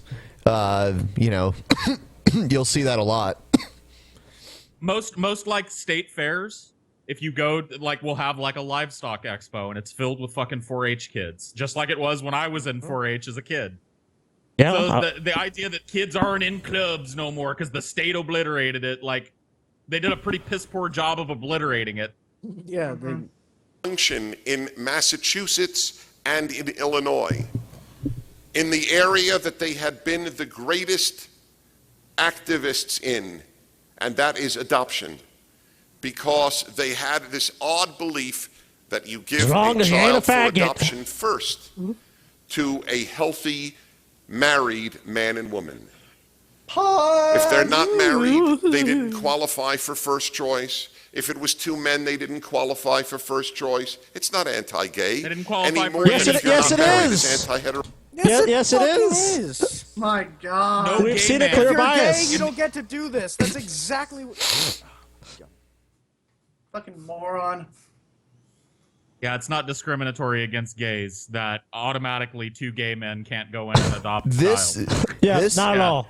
This guy is the founder of the Prager Institute. Those fucking ridiculous animated videos that we watch all the time. Climate change ain't happening. So, by that logic, in the 50s when the store would go up to a guy and say, sorry, we don't serve Negroes here, that's not racist, right? No, it's totally not racist. Did you hear it? You know what? I always suspected that Mexicans may not like black people, and now you just confirmed it, That Luis. is true. Them colored fellas ain't welcome in these. Yeah, what the fuck? Heterosexual. Like I said before, I'm Or more if you're American than single, I'll ever be it's not Mexican. anti-heterosexual. Sorry, I don't speak Spanish. I didn't understand a word Si that habla you just inglés? said. Yeah. It's not anti-anybody. It's the odd belief that Catholic Charities had that if you have a child who needs a home, your best chance, no guarantees in life, but your best chance is with a married man and woman. Why? Yeah, and your kid's worst chance is with a Catholic priest. Thank you. Thank you for pointing that up. Jesus. Yeah, not only that, the organization that in multiple countries strategically hid this behavior and tried to use all its power and influence to never expose the fact that thousands of fucking children were molested. I mean, come on. I mean, I want to put a bullet point on this. The fucking Catholic Church had a policy, and probably still does, of when they found out that one of their priests was abusing children in the parish, they would move him to another parish and allow him to keep abusing children. I remember. Yes, that has happened. That has happened in many places. Yep. The movie Spotlight brought that up to light too. Again. There's another movie. It's called Twist of Faith, and it's about a guy that realizes that the priest that molested him when he was a teenager lives like a block away from him. And like, but this fucking sap is going to defend the Catholic Church like it's some pristine organization. Like, they didn't cooperate with the Nazis. They didn't launder fucking money. They haven't done all this terrible shit. Yeah, they have. They still doing it to this fucking day. The Pope is fucking is the leader of a small fucking country. I've been there. It's an opulent fucking palace. And maybe the PR Pope is a nice guy. Maybe he's a great guy. He's still fucking responsible for one of the most fucking corrupt organizations to ever exist. But that is bigotry now. That is considered bigotry in Illinois by state law. It is bigotry. Because it is. And in Massachusetts. So they're no longer in the business of adoption. It is. It is because the church that you're fucking extolling the virtues of used it as an excuse to deny people the right to adopt fucking children based on their religious views. That's what bigotry is. Correct. And I find it funny how he's even ignoring the fact that some of these straight adoptive parents aren't actually good fucking parents. Yeah. Some of these are just horrible. The idea that just marrying somebody makes you a great parent. No, or as of sexual orientation, there's some correlation that if you're gay, you're suddenly you'd be a terrible parent. Like, where's the correlation there? Like, where's the connection? That you're like, oh, okay, yeah, because they're gonna molest the kid or something. You know, they want to adopt kids so they can molest them. Give me a fucking break. Yeah. Well, we all saw the 50s PSA for the homosexual. Oh yeah, I remember that. Yeah, take Timmy fishing. Yeah. Timmy had no idea he was being groomed. Was a homosexual. They talk about grooming We're and here all that honoring shit. Ronald Reagan. He changed my life. Ronald Reagan. I'll never forget his inaugural address, and he said, in this present crisis, government is not the solution to our problem. Government is the problem. Which is why he ran to be president of the United States. I feel silly. I wasn't a liberal, He was so but I opposed to the didn't know government that. that he wanted By one the of way, highest which offices therefore in it. made me a liberal. The issue is the size of the state. The great moral dividing line is about the size of the state. And I am here to make the case with 10 arguments that the bigger the state, the smaller the citizen. It is a phrase that... Okay, so he's for small government, but he probably, wants all drugs to be illegal, and if you get caught using them, you get incarcerated. He's for smaller government, but he probably doesn't want gay people to be able to get married. Man, it's just like if the war on drugs disproportionately affected some groups in our society. That this guy's probably afraid of. Huh. I don't know, man. It wouldn't surprise me if he's also against, transgender people going into restrooms. Ooh, yes. Yeah. Come on, egghead. That's a little bit too far. I mean, what if a child is in there and this transgendered person, even though they have no past history of it being a sexual predator, will suddenly just be overcome with the urge being in a bathroom because they're not biologically that sex and they transition to another gender, presumably because they want to be that gender, but suddenly the predatory urges will just overcome them and they'll molest a child, which has never been documented or been demonstrated to ever have happened. How the fuck can you look yourself in the mirror every day when you know that people in your genetic lineage fucking made terrible fucking movies like Canyon Trail? How do you sleep at night knowing that? How could we not? I've done it one time. How many times have they done it? I just try to ignore it and watch better movies. How many have they made? 6. Yeah, they made 6 movies. How could we ignore such an egregious insult to the medium, which is film? How many times have you almost jumped off a bridge because of it and then realized, oh shit, He's really thinking about it. Never. Well, but I mean, I I tend to don't think about how horrible the fucking movies tend to be because I pray, I also hope to God that, maybe that this is going to be a good fucking movie. And then we get the pile of shit that is Canyon Trail. Do they realize it sucks, or do they think it's great? Like, what is it? Like, how do the people involved actually feel? When the premiere, when it was at the premiere, I talked to my dad, and he actually kind of agreed. That it was kind of rushed. That the script was kind of rushed. Yeah, kind of. It was really rushed. So they're in denial. Okay. Yeah. They're in basically denial at this point because they're bringing in money. They're bringing in money. That's what they're doing. That's why our vanity project. We had unlimited amounts of time to work on the script, and we knew, of course, beforehand we needed a script to shoot a movie, so we knew to plan locations and sets and everything else. But the script was rushed. It's like that doesn't make any sense. It's a terrible argument. I don't know, dude. Thank God they're actual good Western movies. I mean, today I saw a trailer for the remake of The Magnificent Seven. Yeah, could be good. That looks. Well, that I'm not gonna. You know what? I'm not gonna join you guys in shitting on Egghead, even though he's wearing that horrible, slanderous shirt. I wish my parents had done something fun like make shitty movies for a living. You know what I mean? Like that would have been awesome. Well, even if it were shit. Have you seen Canyon Trail, Paul? Yeah, I mean. No. We couldn't even finish it. If you had seen Canyon Trail, you would not say that. Okay, listen. Hold on. Wait, everyone. Hold on. Wait. Okay, we were able to sit through the entire horrible fucking Fantastic Four movie. I'll tell you, we've watched some pretty bad fucking movies during these reviews. Canyon Trail was the one movie we could not finish.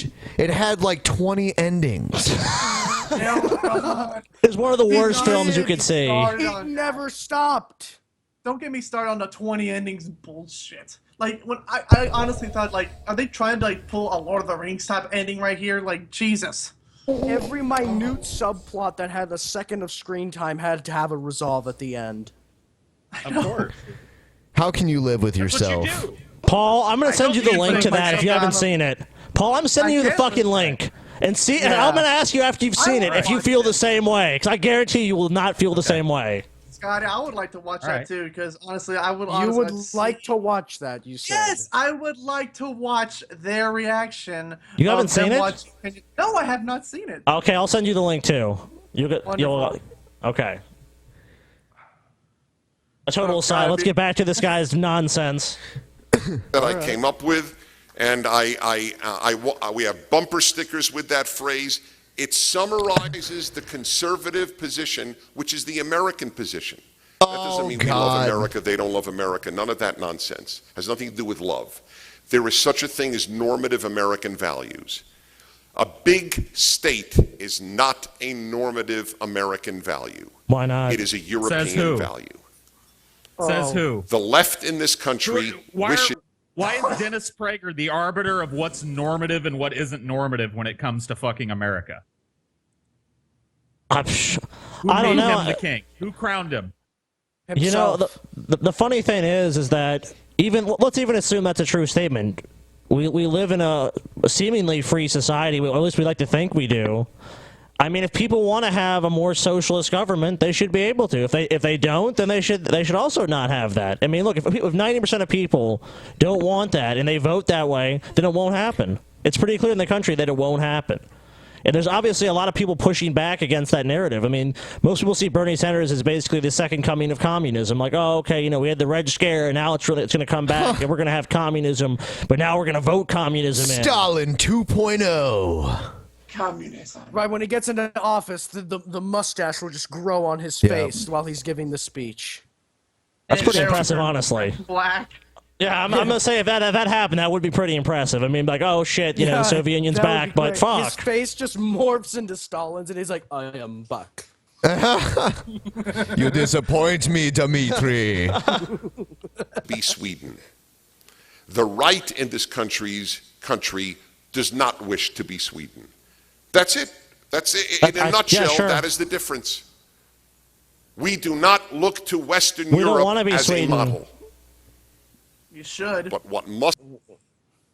No, I think America, if it practiced socialism, and it does to some degree, would do it in its own way. I agree we don't want to be a carbon copy of Sweden, but hey, when you look at a society and you see good ideas, what's the problem with questioning and saying, hey, maybe we can incorporate that into our society because someone else has found a way of doing things? It's not saying, oh, we should instantly just become Sweden and adopt all their policies and values and become Swedes ourselves. We're talking about the model, exactly as you said, and yeah, some people are actually interested in that model. I mean, there's a big contingent of people in this country that want universal health care because we see the value of it. I mean, and I don't really see that it works for other countries that have similar, structures as we do. Oh, but there's flaws, so we can't do it. Right. You know, that's kind of the argument. Oh, there's flaws in the system. People have to wait. It's like, yeah, but people don't go bankrupt, and people that need emergency treatments don't get it. It's not like you go to, the NHS in the UK. You don't go there, and they suddenly just tell you, oh, if you're having a heart attack, oh, we have to turn you away. I mean, maybe it's happened once or twice. Maybe shit in the system does fuck up. In any system, it fucks up. There's plenty of people here that die because they can't get access to a doctor. Is that really any better? There's plenty of people that just the only health care they're going to get is when they go to an ER. If you're dying quickly, they'll save you. But if you've got something like cancer or something, then it's like slow deaths. They don't help you too much. Or you can go into ruinous debt. Even if you have insurance, people have gone into ruinous debt. So it's not even like, okay, you played by the rules, you have health insurance, you have a stable job, and there's people that have still gone bankrupt because the bills are so exorbitant.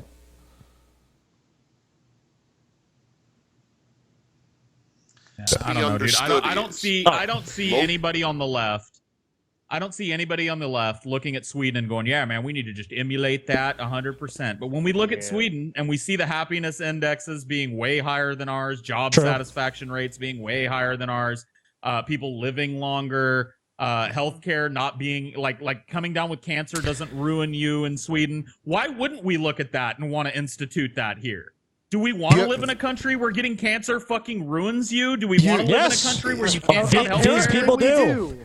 You ever heard the bullshit argument that conservatives use against this where they're like, oh, well, the richest and most powerful people in other countries come to America for their health care, so that just shows if their health care was so good, why they need to come here for it.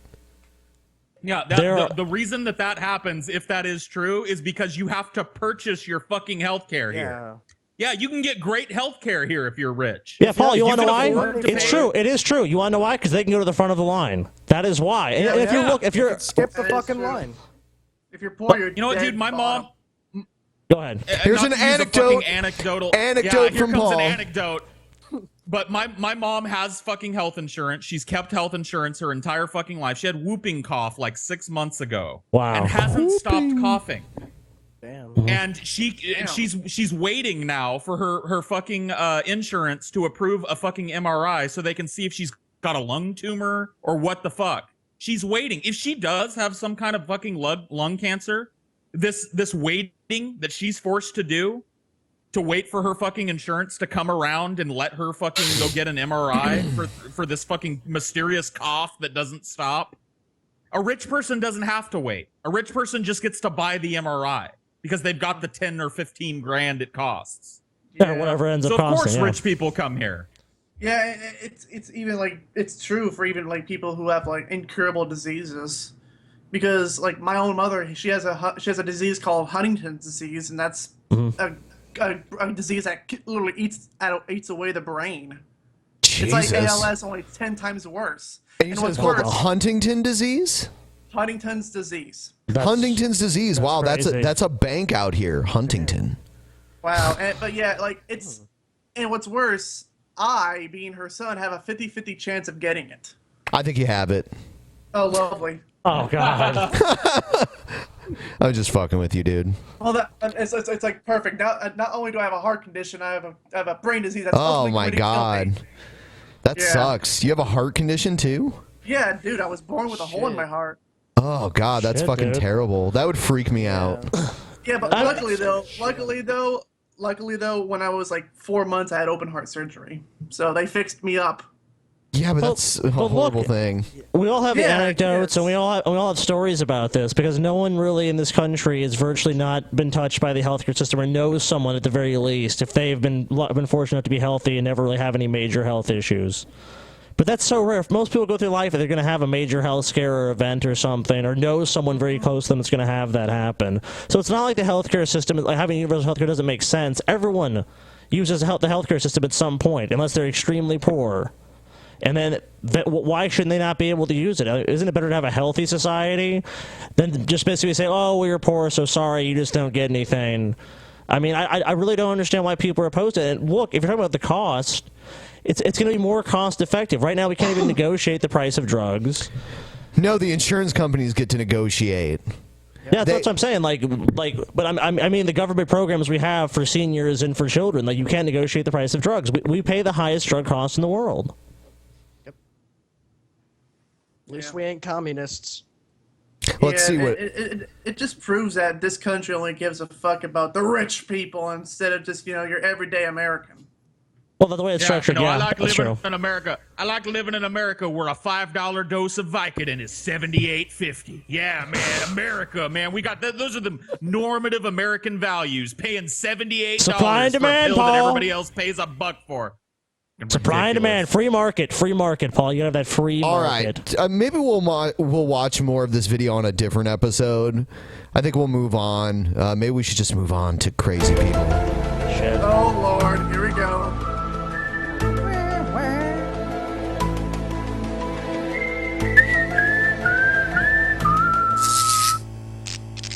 Looking right at it. Oh, good Lord. Ha ha, dodged it. Oh God. What the fuck? What yeah. You seen this? Oh. Holy Christ. Shit, man. Oh. What the fuck is My that? God. I present this with no comment. What a horrible decision. What a horrible decision, Brett. I saw the video that's from, too, where he's like, at least I'm not ugly like Paul Z. Look, I'm not saying I'm the most attractive guy, but fuck, Brett, you look like a hot goddamn mess. Just the way that looks, that needs to be the post show. That needs to be the post show. Just how terrible that looks. Yeah. That's holy shit, I'm almost in tears. That was... Oh my God, white guilt Brett, dude. Oh. Yep. Yes, white guilt Brett. Yep. Perfect. Fuck yeah. Holy it's the shit. debut of TJ Cena and White Guilt Brett. Yep. Oh, it's Evan. Hello, everyone in the multiverse and beyond. This is your friend What's forever, up? Evan LaFavor, with an important video. Today, we are going to be discussing the truth about the 420 Fairy. That's right. The holiday you know as 420 that is celebrated every April 20th has a connection to a spiritual entity known as the 420 Fairy. All right? Christmas has Santa The 420 Fairy. That's lovely. Claus. Dude, I wish the 420 Fairy would visit me. Me too. Yeah, shit. Where's that going to happen? Amazing. We've all been bad people. I heard that there's one in Seattle, like a real weed fairy. Cool. We covered it on the show like a long time ago, back in the 150s or something. That chick that was going around like taping weed to like light poles. Oh, and shit downtown. okay, I remember now. That. Easter has the Easter Bunny. St. Patrick's Day has leprechauns. And 420 has the 420 Fairy. All right. Mm-hmm. So, what is so special about the 420 Fairy? Yeah. Well, I want to know. She is a spiritual entity that looks over and protects all the weed smokers of planet Earth. All right? My God. She is like the guardian angel of She marijuana. give me fucking weed. All right? She's looking out for When me. She you should give me took some fucking your goddamn very first weed. hit of marijuana, it was because the 420 Fairy was pulling all the strings from behind the scenes, making everything that led up to the first moment you smoked marijuana for the first time. All right. It was all meant to be, and it was all predetermined and pre-designed by the 420 Fairy. Okay, so it's my destiny has been changed, so I can get By weed. the 420 Fairy. Oh, okay, I'm cool with that. As long as I end up getting weed. She has literally had to pull strings in the background to ensure that you would smoke weed one day. Damn. I'm grateful. Paul became Snoop Dogg must Hungarian. be- Pull the string. Pull the string. Pull. All right. Paul.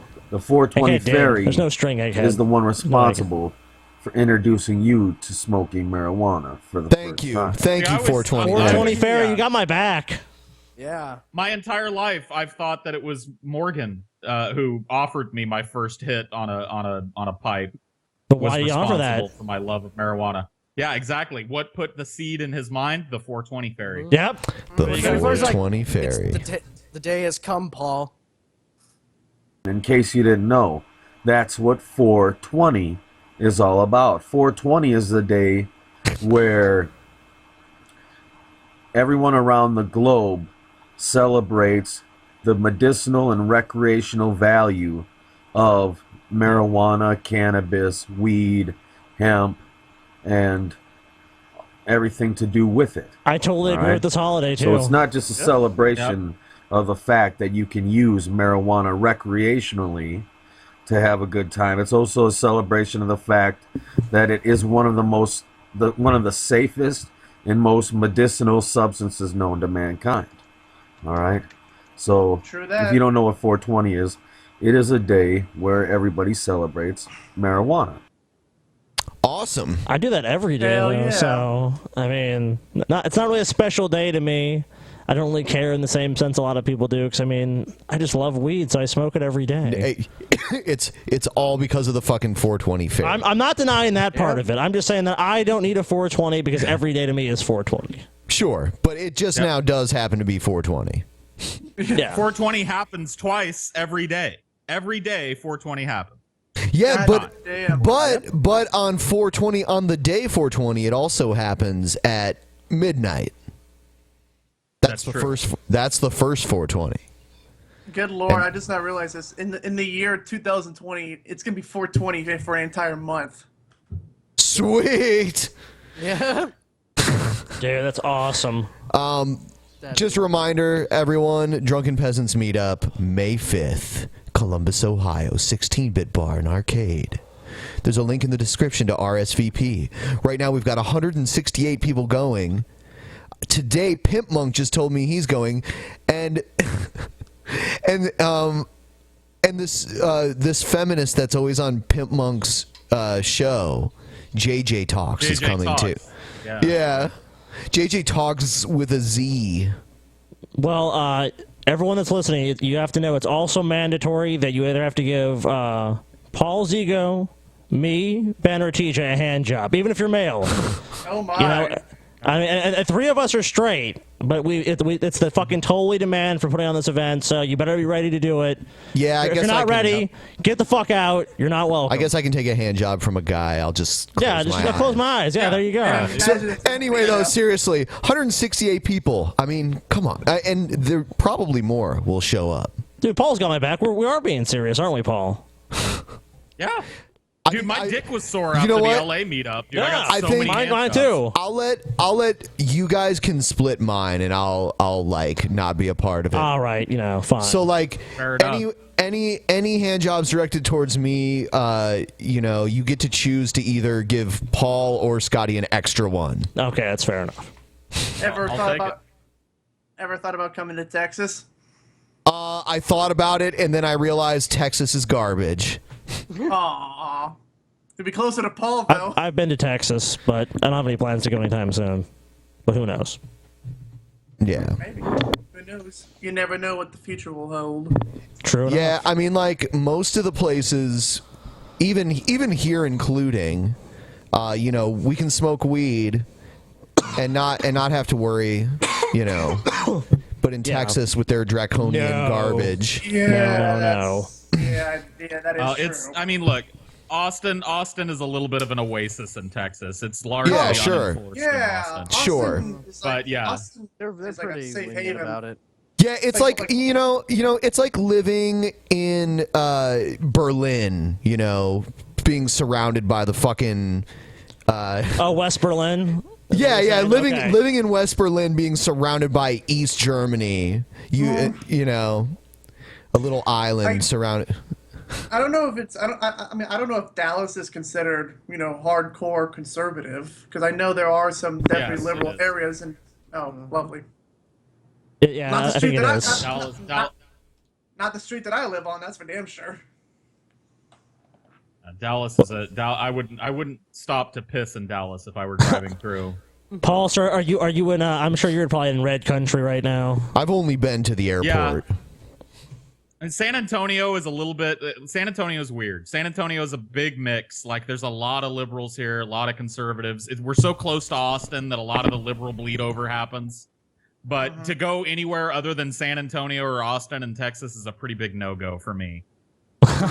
There are towns in this fucking state when I was first driving here from California that I felt genuinely unsafe stopping in. It looked like something out of the 1950s. Like there was going to be like this group of like dudes wearing wife beaters with lead pipes going, we don't cotton to your kind. We don't cotton to your kind around here, California. Why don't you just drive on and get your gas somewhere else? Oh, wow. For the uninitiated, the South is way more confrontational, but honestly, that probably wouldn't have happened to you. But the thing is, I can understand why you have that impression. Like, every time I go to Louisiana from Ohio, it's like such a jarring difference between the two places, and like people are way more just hot-headed in the South. Yeah, it's a culture shock for sure, but especially you. There are some. Also, you grew up in California, so I mean, yeah, that's a huge culture shock between Texas and California are not very alike. No, not at all. And they choose to celebrate it in different ways. All right. One of the most important ways to celebrate 420 is to know about the 420 Fairy. Okay, and smoke a shit ton of weed. All right. The 420 Fairy, she was born you can eat it. On another planet. Huh? The planet where weed originated from. Okay, all right. I want to fucking Yeah, go I'm to this volunteering. planet. I'm volunteering to be shot into space. Shoot me towards this planet. Let me go to planet NASA? marijuana, please. Yeah, Please, yeah, that's so NASA, good. dude. I think everybody on this show is available to take the first human expedition to Marijuana Prime. Except dude. TJ. I'm ready to go. TJ's not available. Let's leave TJ here. TJ would probably be late for the fucking rocket ship anyway, so. Exactly. They'd be slowly walking there. I don't know. If TJ really, really wants something, he'll even show up early. The only time I've ever seen TJ show up for anything like really early was the Star Wars premiere. Motherfucker showed up like 4 hours early for that shit. He also had no time being on time for the flight to Las Vegas to go to the Star Trek convention. Yes, that's true. He really wanted to go to that. So if it's Star Wars or Star Trek, he'll be there. Lovely. Yeah, I mean, like if we wanna do something and we want TJ to like give us his opinion or whatever. Or you like let us know if he can go like if we want to go to like a sporting event or something, if he's not really interested, he'll just kind of be like, yeah, I don't know, we'll figure it out later. But when he wants to go somewhere, he's like, I need to know now if you're gonna go or not. I'll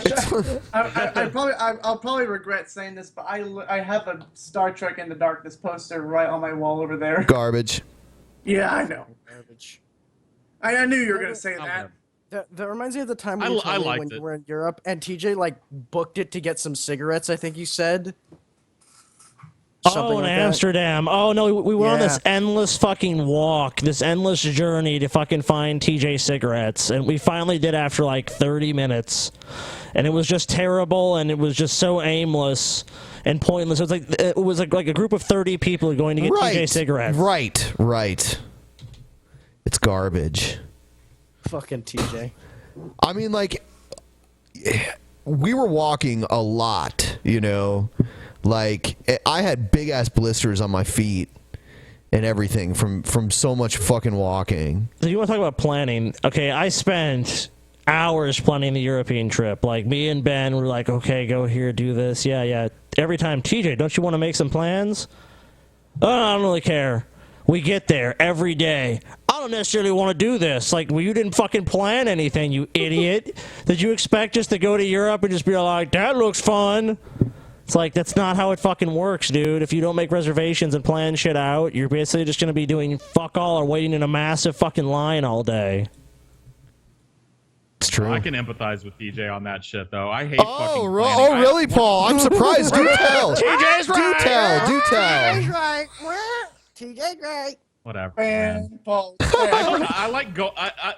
I like going places and doing what the fuck I want. Like, I like figuring We it out. still when I did get that there, too, man. but there was still plenty of that. I mean, it wasn't all like rigidly planned, but we there were some big things that we wanted to make sure we could do. Yeah, that's what we're saying. We're not saying, Paul, we're not saying like every little detail, like meet us at the Tower of London at 2:10 p.m. or you're a piece of shit. You know, it wasn't like that. It was like, we want to do this cool shit, we want to do this cool shit and this cool shit, and then TJ'd be like, huh?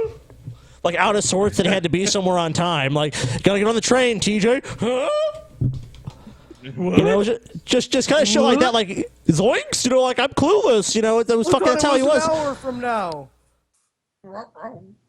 He wouldn't walk to get his own medicine because he didn't want to like walk alone. I walked alone in every country I went to, and it was awesome. It was like, I wasn't fucking like walking to the Netherlands like, man, I'm about to be jumped, dude. I know what's gonna happen, man. I just know what's gonna happen. Yeah, could it happen? Sure. But who gives a shit? If anything, someone's gonna try to sell you drugs.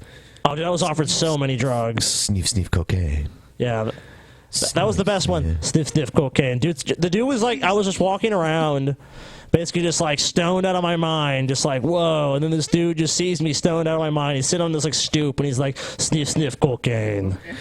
And I looked at him, I was all like, what? He's like, cocaine. I was like, no.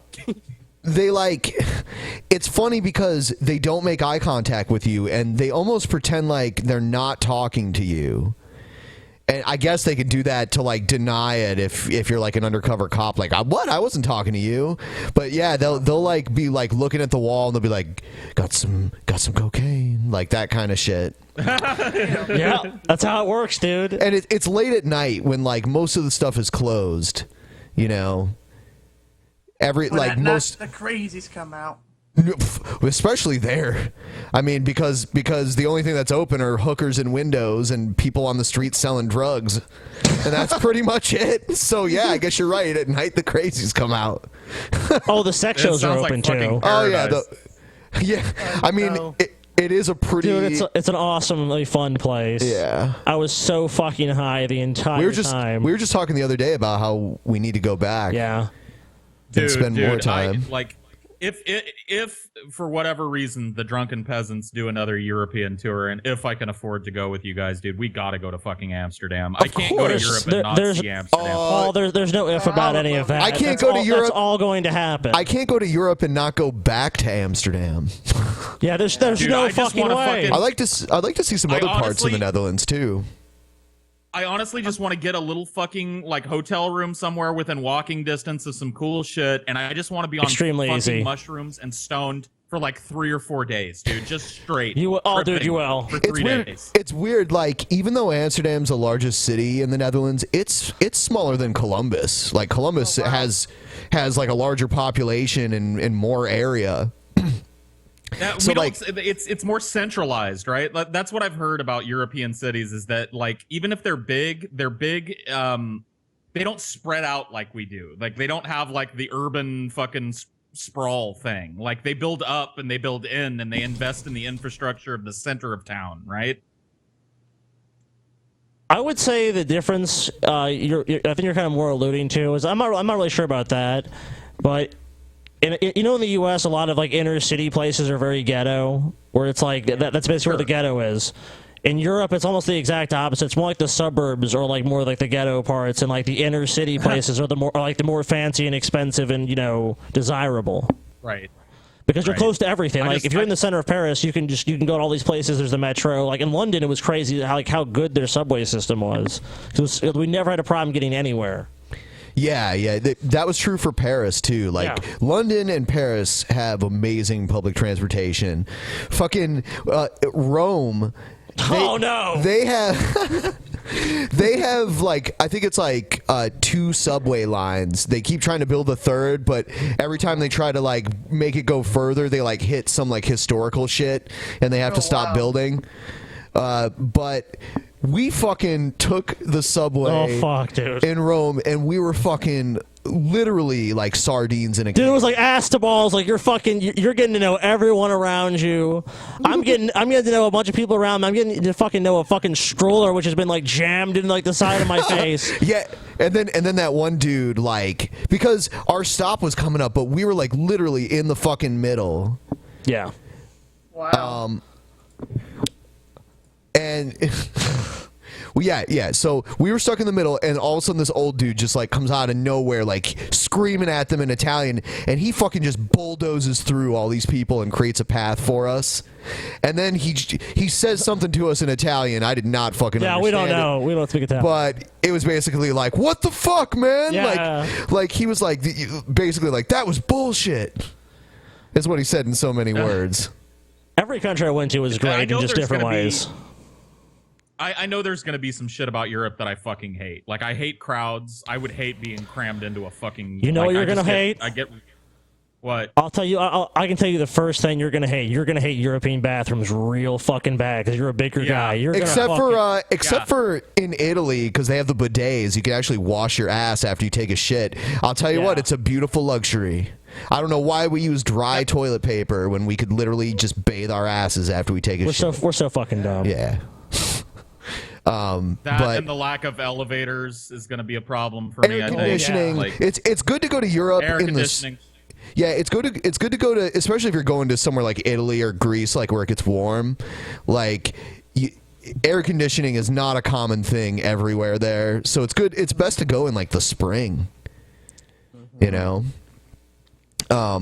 Yeah, but the food, I think you like history a little bit too, so you'd like that. I do. And like the art and the old the old architecture. I'm gonna love like the museums and like seeing the old buildings and shit, but like the lack of American fat person amenities like giant toilets and giant showers. Oh, you're gonna have to get used to that. Yeah, you definitely don't see a lot of fat people. Like, I mean, like, not as many as you would see here, for sure. No, definitely not. It's you know, besides if our DP fans are really wondering, we're definitely gonna do another European thing again. Eventually, yeah. I'm not saying it's what year or anything like that, but it's gonna happen. Yeah, it's gonna happen. Awesome. Absolutely. But I mean, like, it is kind of. It is kind of a catch-22 for you, Paul, because if you don't like crowds, but you want to like go to the Louvre or something like that, there's big fucking crowds. I don't like crowds that I can't escape. You know what I mean? Like I hate being bottled in with people for hours on end, or like at big concerts and shit. We didn't encounter that except for there was like a big gay pride thing going on in Brussels, and we got kind of like mixed into that because we had to walk to our hotel room and we had to walk through the crowd to get to it. Yeah. But the only like really crowded place aside from that we encountered is in front of the Mona Lisa, which is like being at a fucking concert.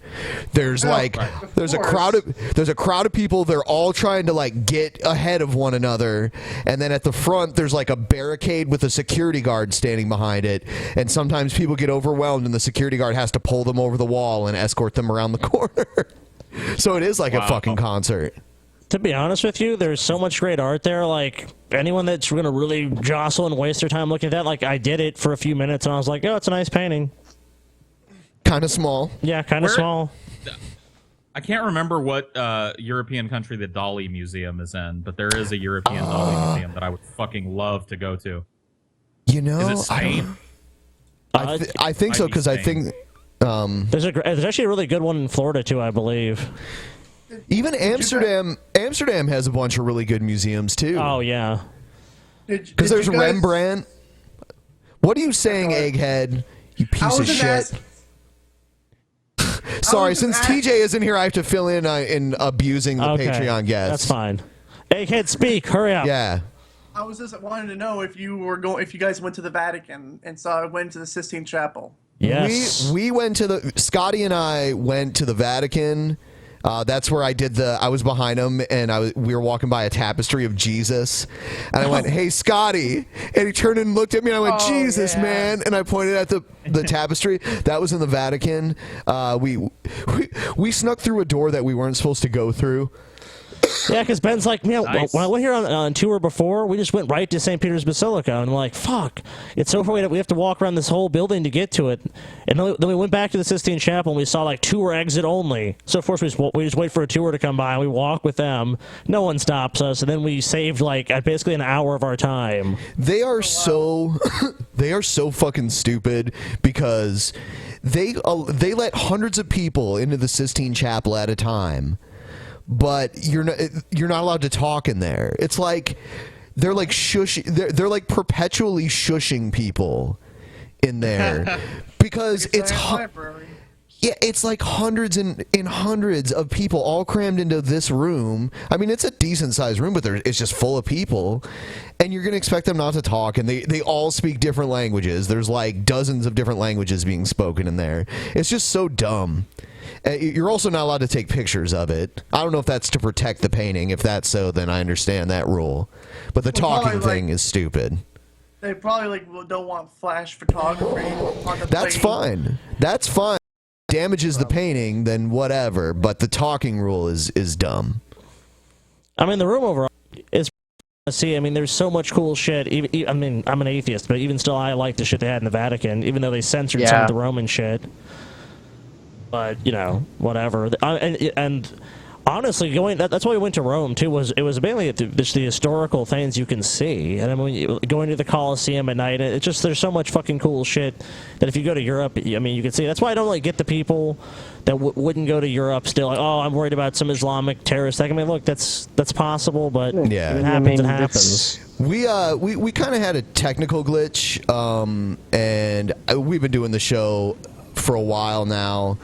For over 2 hours, I saw. Yeah, and you guys are like really loud because anytime like we disconnect and reconnect, it like will make you guys like really loud. So give me just a second. I'm gonna turn you down a little bit. All right. Is that good? Yeah, and their video feed is fucked and shit. There's something going on with our video drivers. And I'm probably going to have to work on that this coming weekend to fix that, because that's what keeps happening when all of our monitors go black like that.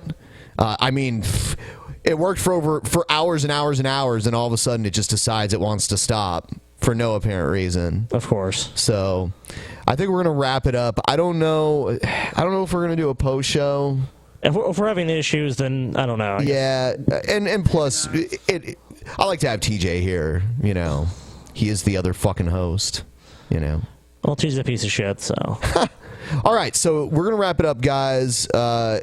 All of you, actually, you guys can just stay on the line, and I'm just going to end the stream here. The stream is over. Good night, good people. night. Good night, YouTube. Good night.